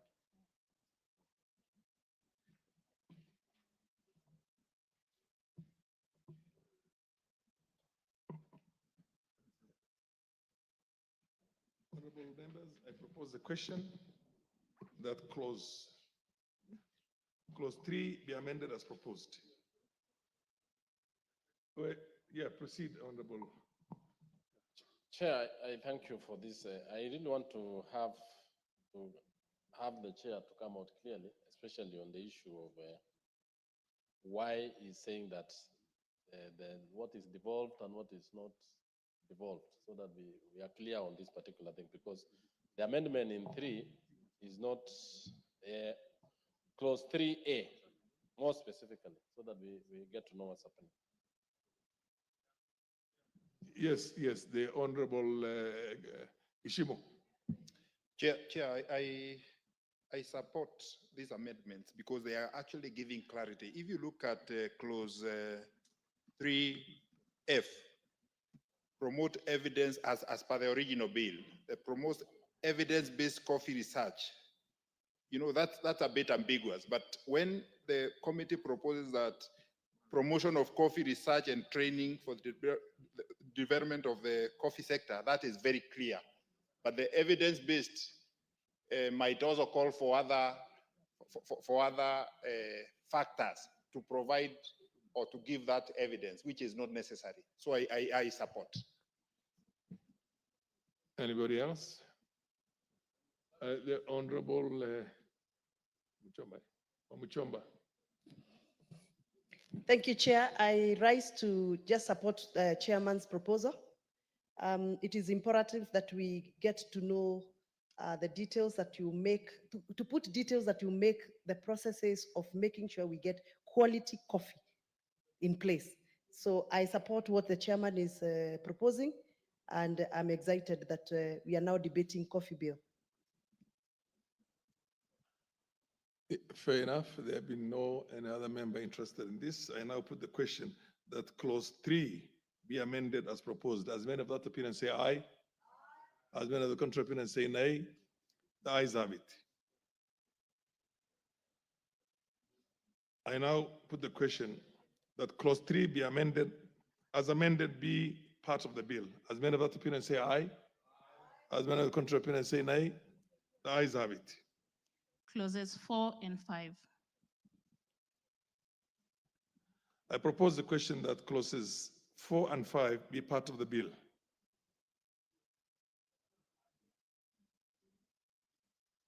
There's no amendment. There being no amendment and no member willing to contribute on this, I now put the question that clauses 4 and 5 be part of the bill. As many of that opinion say aye. As many of the contrary opinion say nay. The ayes have it. Clause 6. I propose the question that clause 6. I propose the question that clause 6 be part of the bill. Where is the chairperson? The Honorable Mutunga. Honorable Chair, I propose that clause 6 be amended as per the under paper. The reason being that we need to enable the Coffee Board of Kenya to be able to operate more than one bank account, and also to further provide for clarity in some of the provisions. Honorable Chair, those are the two amendments that we have. I now propose the question that clause 6 be amended as proposed. Yes, the Honorable Oundo. Chair, it's a very well-intentioned amendment, but I fear at one time it could be subject to abuse, because any such bodies or organization whose objective and purpose support the promotion of the coffee industry is such wide-ranging, it could mean anything. But the intention is good, it opens up any association. Thank you, Chair. Honorable members, I now put the question. I now put the question that clause 6 be amended as proposed. As many out appear and say aye. As many of the contrary appear and say nay. The ayes have it. Clause 7.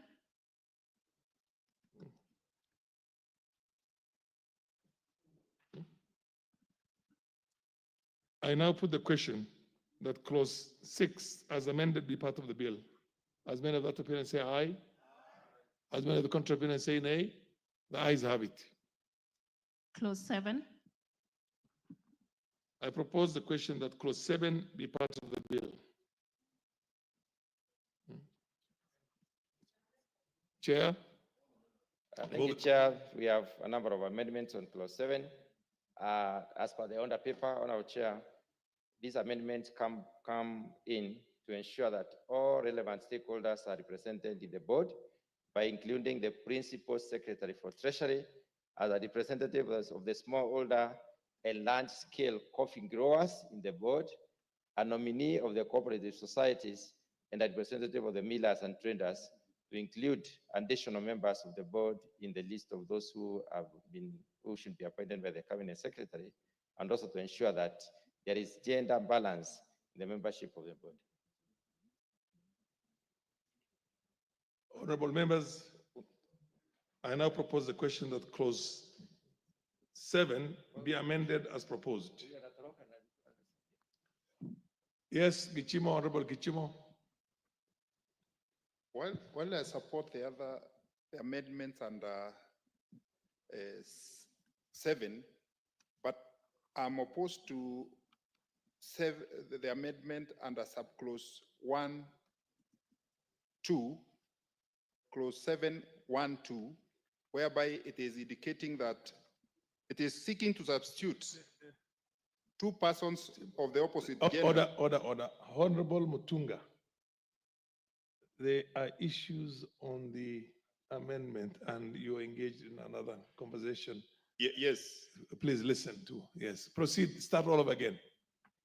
I'm opposed to one particular amendment under clause 7A2, whereby it is seeking to, or the committee is seeking to substitute the requirement of two persons of the opposite gender representing smallholder coffee growers nominated by the umbrella body of the Coffee Cooperative Society with by what the committee is seeking to and large-scale coffee farmers. Small-scale coffee farmers usually have their own unions and umbrella bodies.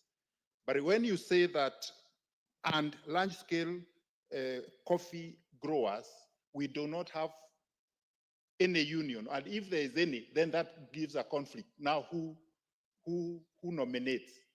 And we are in the last parliament, in the 12th parliament, before this bill found its way to the Senate and died there, and now it has been revived there in Kakemia, I moved this particular amendment so that the small-scale coffee farmers can have a say in the operations of the Coffee Board of Kenya.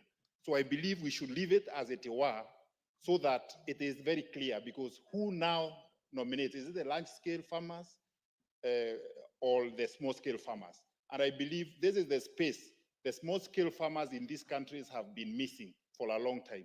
So we leave it as it is. Honorable Mutunga. Honorable Chair, I would like to refer to the honorable member that the provision is for the two to be represented, not one. The small-scale farmers have their own association. The large-scale also need representation in the board. If you leave any of the two, you create a conflict, which is not right. Yeah, but the issue he's saying is that the small-scale farmers have their associations to nominate. Who is going to nominate the large-scale? Because the large-scale farmers do not have basically an organization. Omuchomba, please. Chair, I'm trying to resonate in the line of Honorable Geshimu in the space of including the large-scale farmers. In the language of coffee farmers, we use the word estate farmers. And those estate farmers, they may not have a union, but they have their own coffee trading associations as estate farmers. So really, if we have to include them to also nominate members into the board, then we have to be specific, because large-scale farmers is general name, and it is not very practical in coffee farming. Meli, wait, Gichumuyu.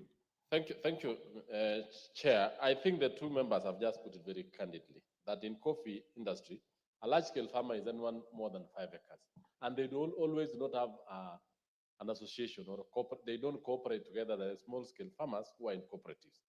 Similarly, so this particular bill is not specific, or this particular section is not specific, which could actually, one, injure the large-scale farmers or small-scale farmers. So in effect, we need to be very specific. On the same note, in F3F, one person nominated by coffee cooperative societies. This is where the small-scale farmers. Let's go back to, let's exhaust this one first. That is what I'm saying. So the chair needs to be specific. Gichemo. Chair, the large-scale farmers are normally the estate For the benefit of those of us who are not well versed with that, can you be a large-scale farmer without being an estate farmer? No, and the estate farmers have already been covered under clause 7F as it is now. One person nominated by the largest association of estate growers. So that one is already covered. So we need to leave FE as it is for the small scale farmers also to have some good space in the management of the coffee in this country. Anybody who wants to contribute on the same, just to make it clearer for us? Yes, Meli, go on. Omochomba, I'll come to you. Yes, Omochomba. So just to assist our chair, we are trying to say that looks like there is double entry for the large-scale farmers. Some defined in your bill, Chair, as estate growers and then as large-scale farmers. So that's a double entry.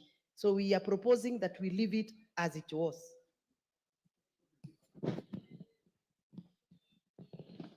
Chair, Chair, you want to say something? Put some clarity on that, Father. If need be, you consult with your ministry people. We'll give you a minute to go and consult with them. Let's get this right, because then we are. Yes, Wamuchomba. Even as the chair consults with the technocrats, I think the intention of this kind of a discussion we are having is to make sure that we don't take away. Am I still on? Yes. Is to make sure that we don't take away the space that was meant for the small scale farmers who are operating as cooperatives. So we make sure we protect that space. Not crowd it with the large scale farmers when the large scale farmers have got their own provision in the act. Yes, just to help the chairman. Mutunga, just proceed and tell us what exactly you need to do to correct that anomaly. Honorable Chair, if we do away with the large-scale farmers as it is, who also represent the estates, there's no provision for the estates in this bill. In the clause 7. Please this is the amended version. We are saying we have amended. Look at the order paper, the amended version. Don't look at the original bill. Because we looked at the provisions that were made, the cooperative societies were missing. They needed to be represented. Small-scale farmers needed to be represented. Large-scale farmers needed to. Who are the estates right now? Yes, Meli. Meli. Yes, then, in 3, Chair, 3, there is a deleting paragraph F, substituted there for the following paragraph F, one person nominated by coffee cooperative societies. In that, the smallholders are always in cooperative societies. Are you seeing that? So the estates are lacking, and the large-scale farmers. They are not. They are in a. So read 7.2 as per the order paper. It reads by deleting E and substituting there with the following new paragraph. 2 persons of opposite gender representing smallholders and large-scale coffee growers association nominated by the umbrella body. It is the one that It gives, there is an association and there is a cooperative. There are two institutions. There is the Association of Coffee Growers and there are the cooperatives. Association of Coffee Growers exists as an entity, as a lobby and advocacy Honorable organization. Gichemu, let's So hear we you. meet, large small scale farmers are represented twice. And that is better for the small scale, for the sector. Chair, I think we are trying to get the best for the coffee farmers. Yes, yes. And in my knowledge in this space, because actually Gishogo grows a lot of coffee. Cooperative societies are built out of the small scale farmers. It is a group of small scale farmers that form these cooperative societies. And if you look, what is trying to be inserted here by the committee, with due respect, there is no definition of a large scale grower in the bill. So it means that if we indicate a body to nominate someone which is not even defined in the act, then that will bring a problem. So I think clause 7 should be left as it is in the original bill, and it covers each and every sector. And we debated this for a long time. So I believe 7 should be left as it is. Can I have it? Wamuchomba? I would want to ask the chairman to try and help us understand so that we can meet somewhere, because we are all working towards the benefit of all farmers, whether large scale or small scale. Now that he's introducing a term called large scale farmers, are they well defined in this bill? And when you say you're talking about the one that is in order paper, the one I'm holding, I have not found that definition. If the term large scale farmer is not there, then we are introducing a foreign group into the bill, and it's going to continue bringing confusion. Yes. Go on, Osoro. Chair, We I am tempted to agree with Honorable Gishimo yes. entirely. Yes. And I've been going through this quietly, and I think. Can I give you a few minutes? You, Gishumu, Tunga, Wamuchomba, consult Okay, briefly. that's fine. And Mary, all of you, we'll keep on hold. Just for 1 minute. Yes. This is a very, very important landmark bill that we are passing. And I remember very well 32 years ago, we tried to do the same and we couldn't get anywhere. And I don't want us to do any half job on this. Yes.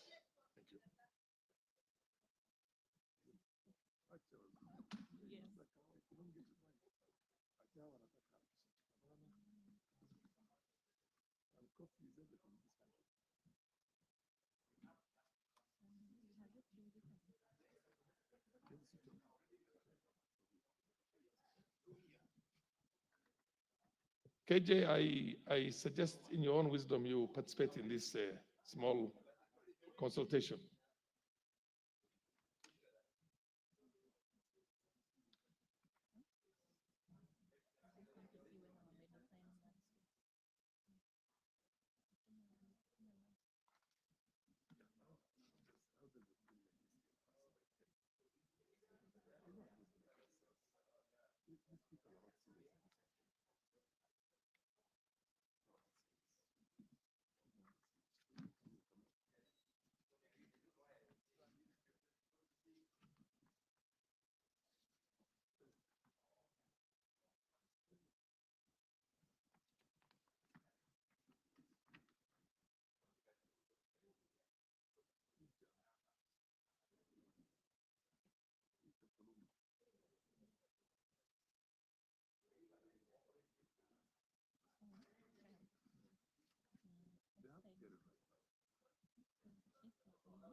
we are not, are we on record?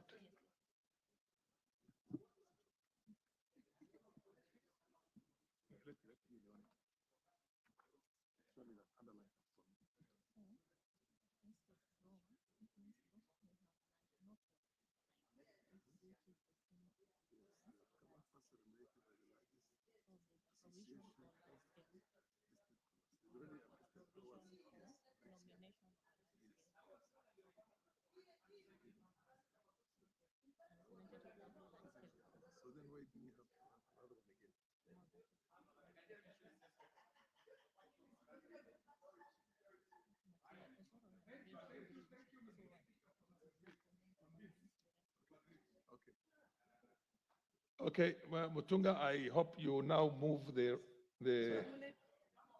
agreed version of the amendment.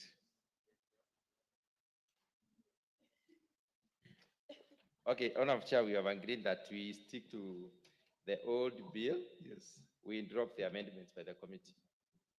So that was So clause 7 clause 7. is not amended. Okay. Passes unamended. I now propose the question that clause 7 be part of the bill. I now put the question that clause 7 be part of the bill. As many of the opinions say aye, as many of the contrary opinions say nay, the ayes have it. Clause 8. I now propose the question that clause 8 be part of the bill. Mover, move the amendment of clause 8.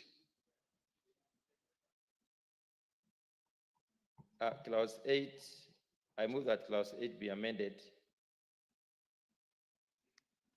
But be amended as per the order paper, but be further amended. I don't know whether that is correct. Because we have inclusions in clause 8 that touch on clause 7. So we delete what was amended in clause 7 to be constitute clause 8. Again, yeah, I think it will be fine if we do that. Proceed and read the amendment as amended or as further amended, as you put it. Yes, as further amended. Yes. Clause 8, proceed and read for us the amendment. Read for us the amendment so that every members are on the same page with you. Clause 8, we read as follows.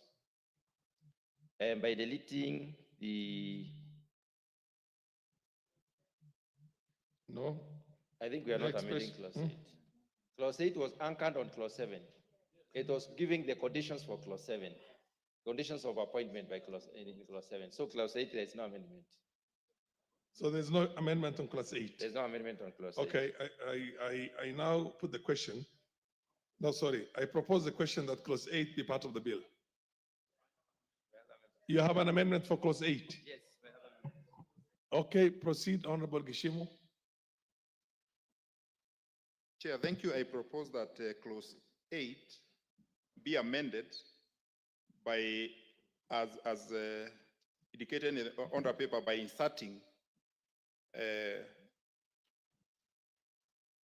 clause 8(1)(ca), that the requirements of subsection 1B shall not apply to a member appointed under subsection under section 7E and F.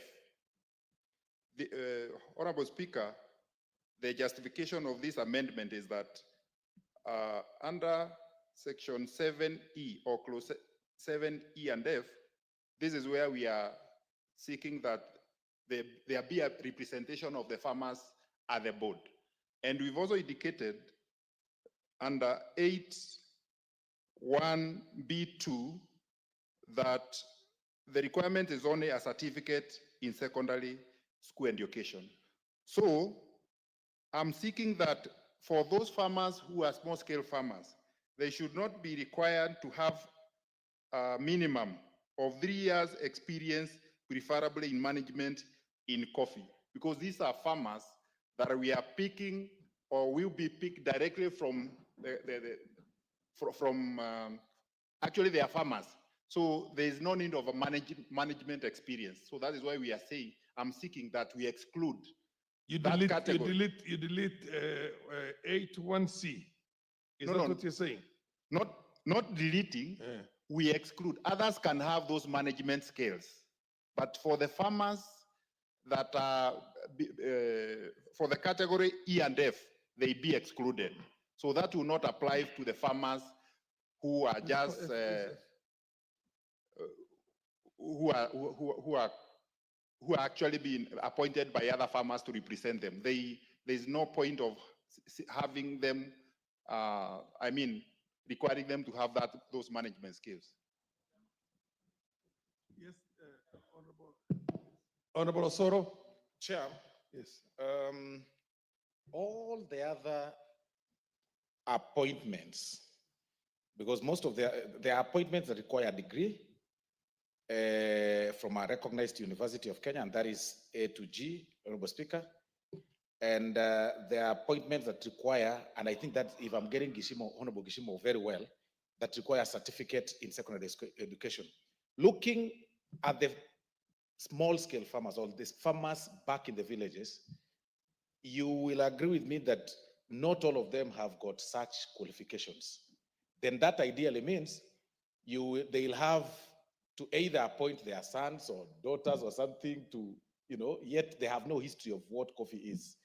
And I think it's indeed true that we agree with Honorable Gishimo that be delinked from them, so that we have a representative, because already the leader, one who is on top, is a degree holder. You then do not need to have a person of a secondary qualification. There's a person leading. So I think it's important that we also consider the farmers back in the villages, Honorable Speaker. Yes. Yes, Oundo.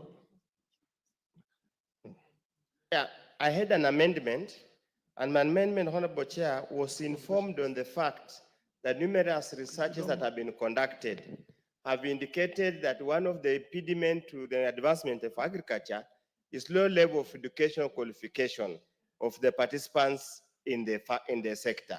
But I have been persuaded by Honorable Gishimo, because that's where the rubber meets the road, and 2027 is not too far, I dropped my amendments on clause 8.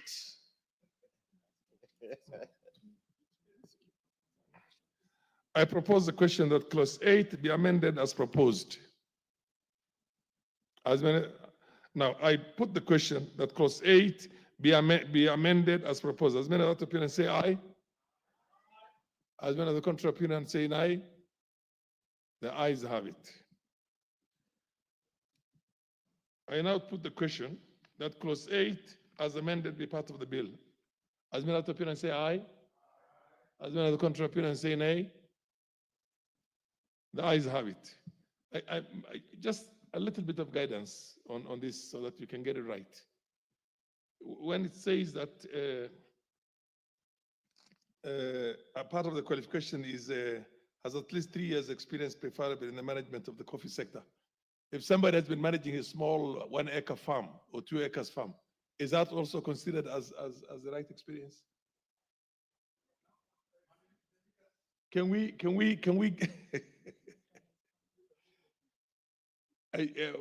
yes, from Chomba. Chair, in as much as we want to have an all-inclusive sector in the coffee industry, please, I am a bit hesitant to go in the thinking of Honorable Gishimo, and I'll tell you why. The reason why we've been having a lot of mess in the coffee cooperative society is having people who are inept in running those coffee societies in terms of financial management, in terms of data collection, and all that requires the power of the pen. Education and skills and achievement in terms of running such kind of sector. That is why we are here we are. Because we have pushed those people into levels where they cannot prove themselves. So if we start accommodating them in such sensitive boards, then we still find ourselves in the same problem. I'm sorry, I am pro-farmer. I argue for the farmer. But I am one of those that believe for us to be able to revamp coffee sector, we must put the right people in the right offices.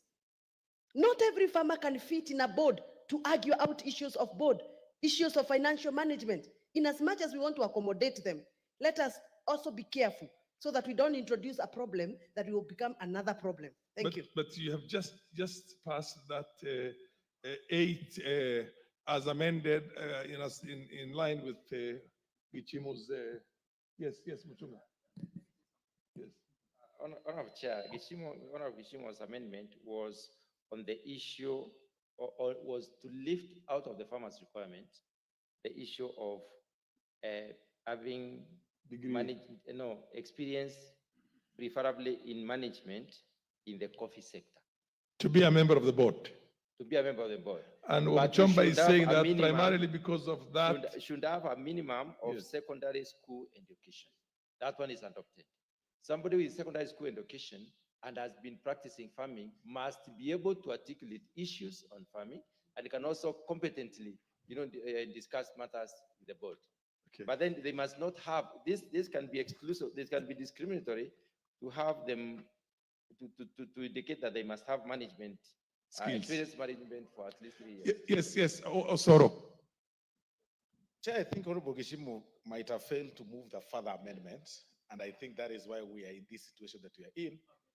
But even as we debate with the I think we'll have to go back to clause 8. as we go there, Honorable Chair, Yes, Honorable Chair, as we go to that, I really wanted to persuade the Honorable Wamushomba and maybe the Chair for this, with this reasoning. Honorable Speaker, we need to be very careful not to go against the spirit of the Constitution on discrimination and everything. This very House, a degree requirement was passed, but it has always been deferred on implementation through so many other channels, court, and every other aspects, because people say a degree is not a measure of intelligence. I mean, that's why we have people here who didn't even go to beyond, who didn't even go beyond class 8, and they are doing very well. They are, because the authenticity of speaking good English, Honorable Chair, is not a measure of intelligence. The authenticity of one's experience and or rather what they can be able to do in life sometimes comes out of practice and what you do often, over and over. If that class 3 person has been able to maintain coffee, Honorable Wamushomba, if that class 3 person has been able to maintain his own farm and coffee for 20, 30, 40 years, and I'm talking about my grandfather, successfully, that is experience enough. He doesn't need a paper of Form 4 that was teaching about anthropology and types of abundance and banner, parts of abundance and banner. I mean, really, let's be practical. And this is a board. Let's listen. I've had you. You've had you. Let me finish, Chair. And this is a board. Yeah. A board will be a hybrid. There is a degree person. There is also a person who didn't go to school, and that is okay. The Honorable Gladys Soleil. Yeah. Thank you, Honorable Chairperson. I think I've just been following the discussions by my colleagues in relation to the qualifications of the people serving on these cooperative boards. But I think it has nothing to do with education at all. It has something to do with honesty. Integrity. Some integrity. Someone is corrupt because they have a personality defect. It has nothing to do with their education. And if you look at the most successful cooperatives from the time of my grandfather, Keyo Cooperative House, they were not educated. It was well managed. They bought buildings. They invested. Today, their own grandchildren, great-grandchildren cannot do the same thing. Yes, and it was not Gisemo. because they were educated. So, and I think also, remember, we already have structures. Because of devolution, we are in a better place. In every, I think most counties have been encouraged to have a cooperative officer in every ward. And I know that Elgeyo Marakwet County has done that. That's one of the counties you can say has done that. So if they have those cooperative officers, and then they also have the CEC cooperatives at the county, and then they also have the commissioner cooperatives for the county who reports to the Ministry of Cooperatives here in Nairobi, those are the ones who are supposed to be supervising and interrogating the books. And that's why I said the corruption is with the cooperative officers. The corruption is with the commissioners of cooperatives who are domiciled under the ministry. They are the ones who allow the books to be crooked. They are the ones who allow the wrong officials to hold office and so on. So it's not about the qualification. It's the guidelines what we shall give. And I know that immediately after this act passes and becomes an act of parliament, we'll be able to develop regulations and guidelines of how these can be monitored to ensure that these problems don't have, that they have a very good database of shareholders. And now, with the technology that we have, they can actually register them biometrically, like IEBC does. They can borrow IEBC equipment, they register them, and then they are able to have a confirmed list of shareholders. When it is voting, they can vote through the same system, and therefore it's nothing to do with education. There are two bills, other honorable members, there are two bills that are going concurrently. We just disposed of, I think we have not taken the cooperative bill yet. This is the coffee bill, and this is the coffee board. This is the coffee board. Yes, yes, it's not about the cooperatives. No. Yes, yeah. I'll give you, Omacham, I'll give you all the time. This thing is so dear to my heart that I will not move on this until we have really been educated on this. Now, can I see here you get Chomo and then Omachamba? Chair, and then Meli. Chair, let us members get this right.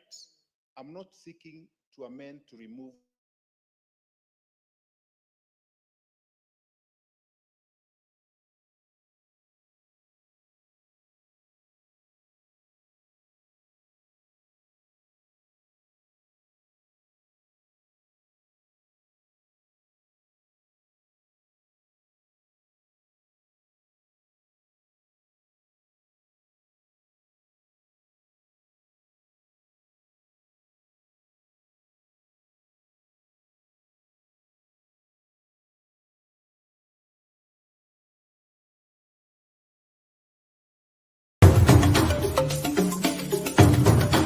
Sound Candy Talk sasa imeboreshwa zaidi. Kila siku ya wiki asubuhi tunapambazuka na maabudu na sifa kwenye kipindi cha Daybreak Worship. Baadaye tunakuletea mahojiano ya moja kwa moja kwenye one-on-one show. Alafu tunakuletea taarifa zinavyochipuka siku hiyo zikiwa ange kwenye In the News Headlines. Kisha tunaingia bungeni. Viongozi tuliowachagua tuangalie wanafanya nini bungeni. On a daily basis, whenever the House is sitting, the order paper is here. I take any work that I'm given very seriously. Not have favors. It's not appointed because you come from Nyeri. Kisha baadaye usiku tunakutana kwenye Open Forum Political Show, kipindi kinachotadavua na kufafanua makala na taarifa zinazokuhusu zaidi. Sasa hii ndiye time ya kuweka kila mtu question mark one by one. Ruto tumeshaweka question mark ya kutosa. Umeenda mpaka umevuka border, umeanza kudanganya watu wenye wako US na manchi zingine. Kazi ya kiongozi ni kuhakikisha ya kwamba vijana wako kazi. Tazama Sound Candy Talk uelemike. Tukutane Sound Candy Talk.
Lokichar Kanamkamer, Takwel, Kakuma, Lodwa, Loima, Lokichogyo, Lokiriama, Kalokol, Lobei. Turkana is watching.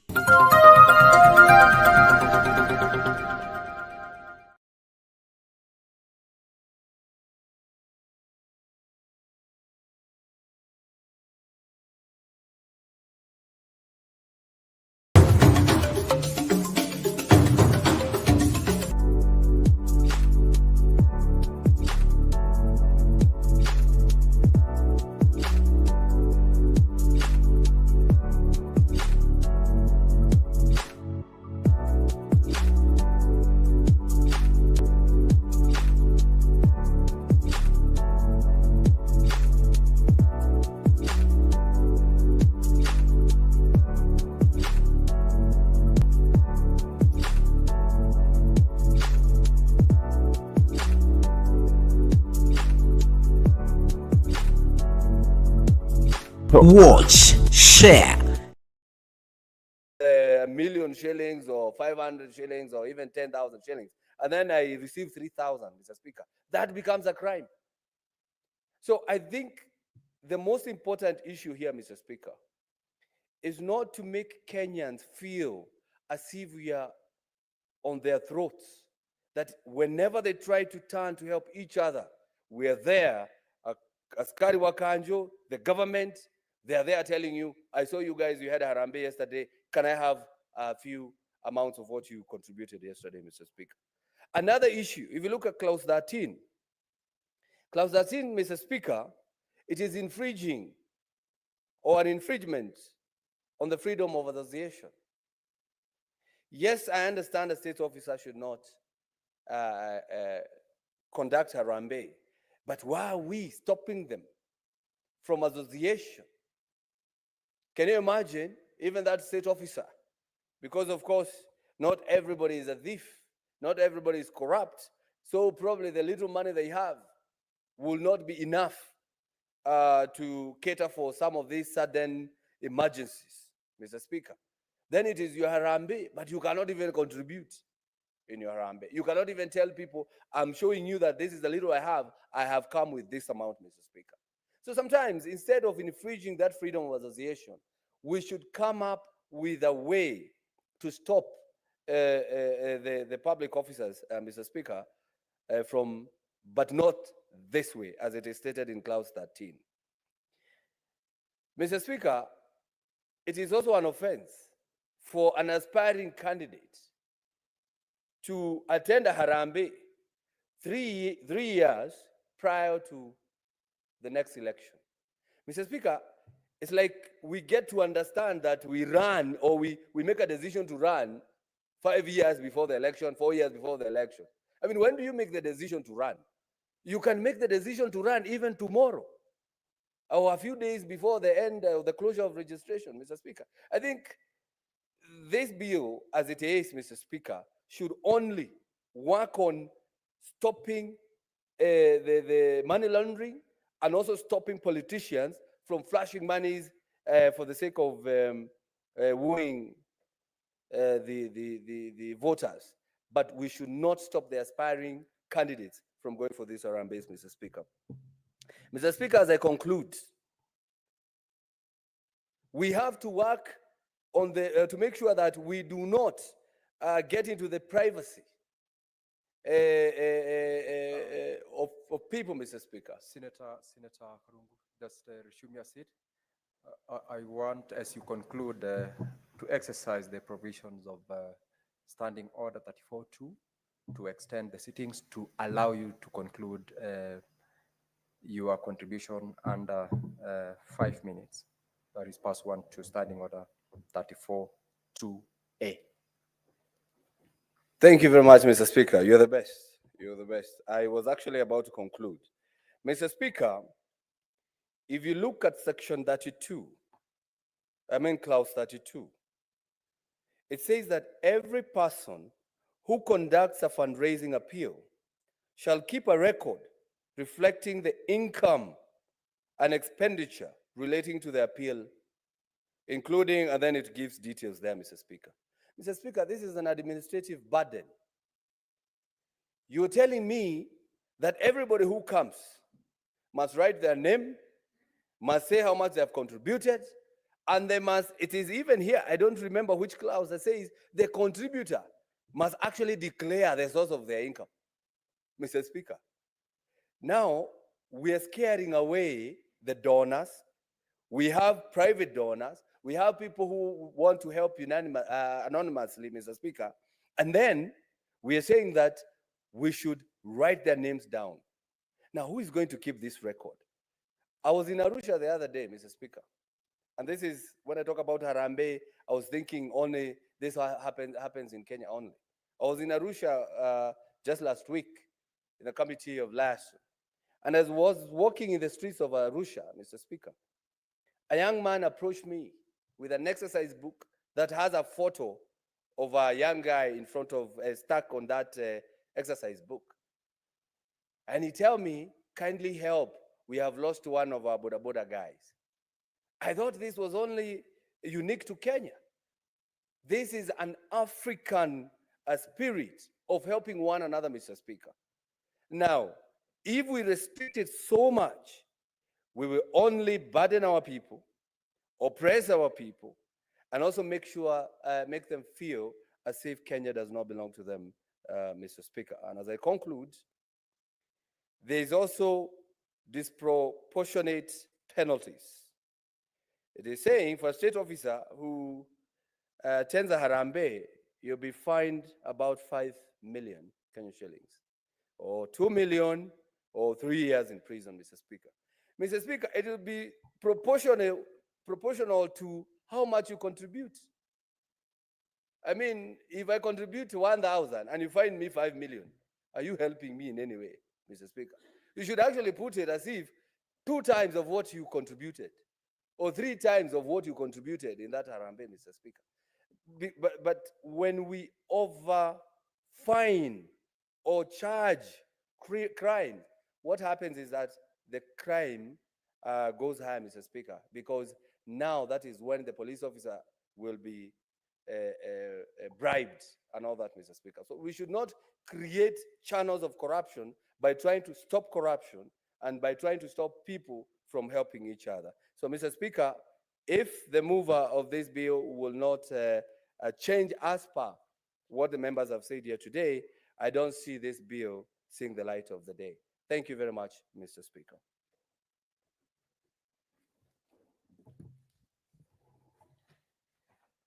Honorable Senators, this is the late interruption of business of the House pursuant to Standing Order 34-2A.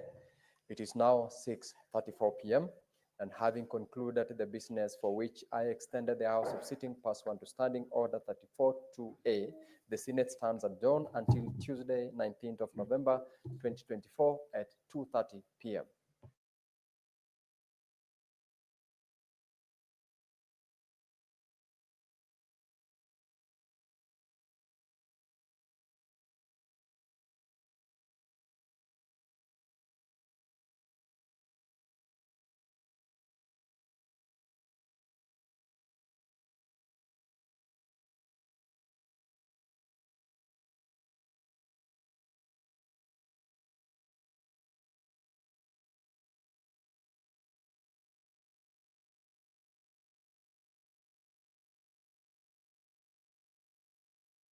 Nurtured. We were nurtured to know that at a certain time you did certain things.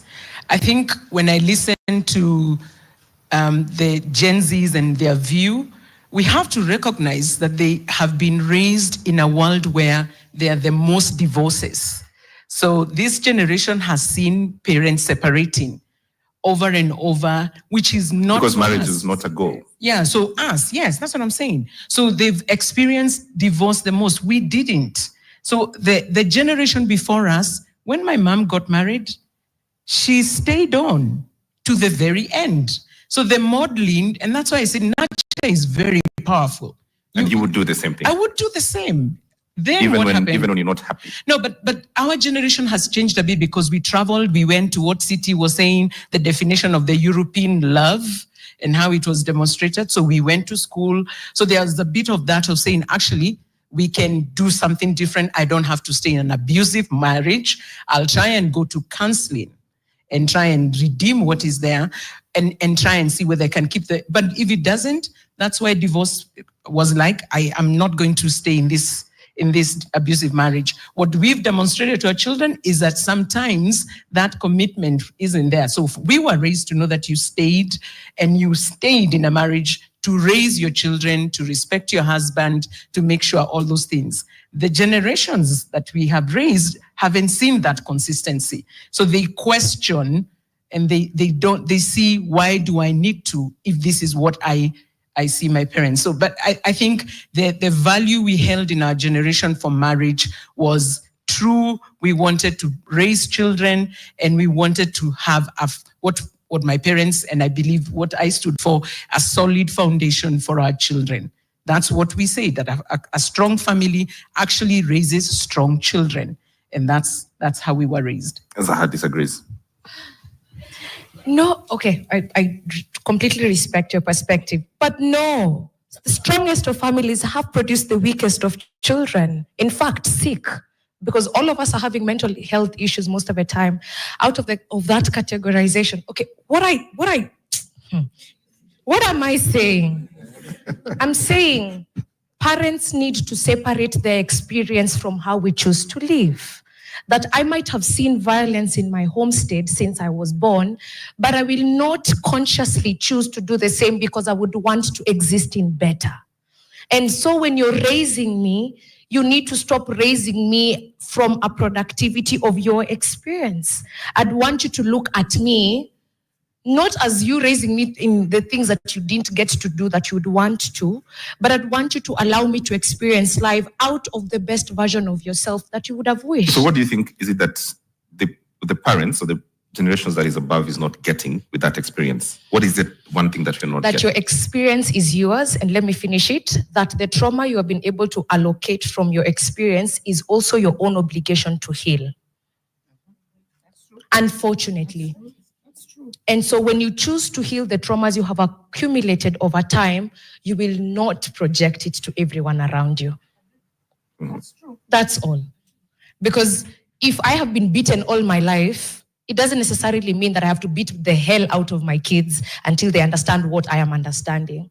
And for as long as you separate that, the lens to which you will look at your children is from the fact that you will open a new page, not for you to write, but for you to write together. That's all you need to do. I think the appreciation is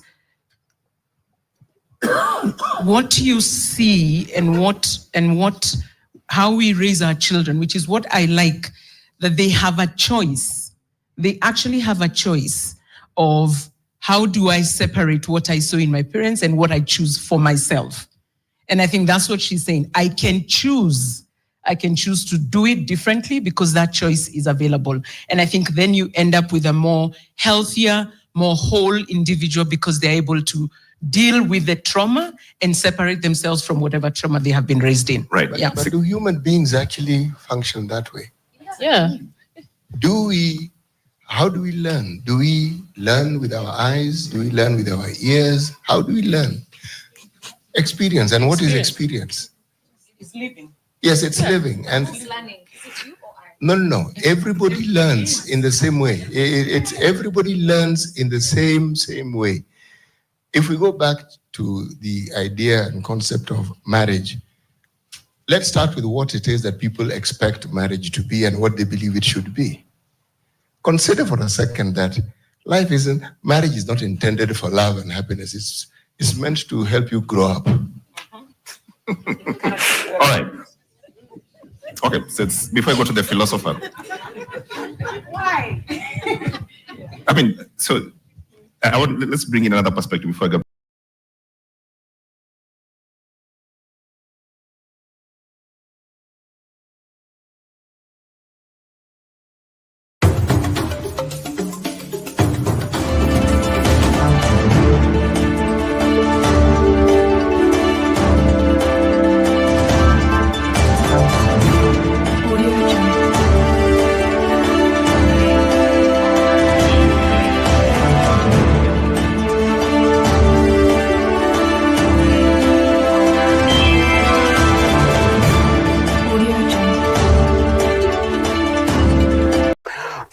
Tunaingia vijijini, mijini na hata jijini kukuletea taarifa mchana kutwa.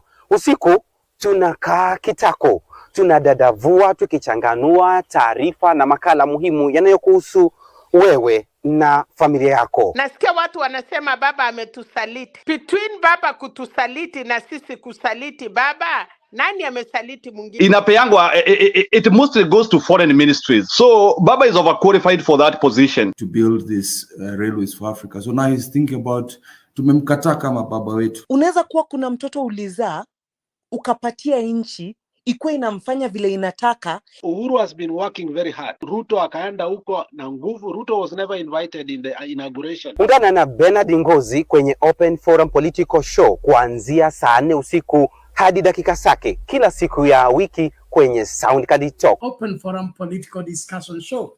The show that gives you an opportunity to air what you feel and think about the latest development. Tukutane Soundcard Talk.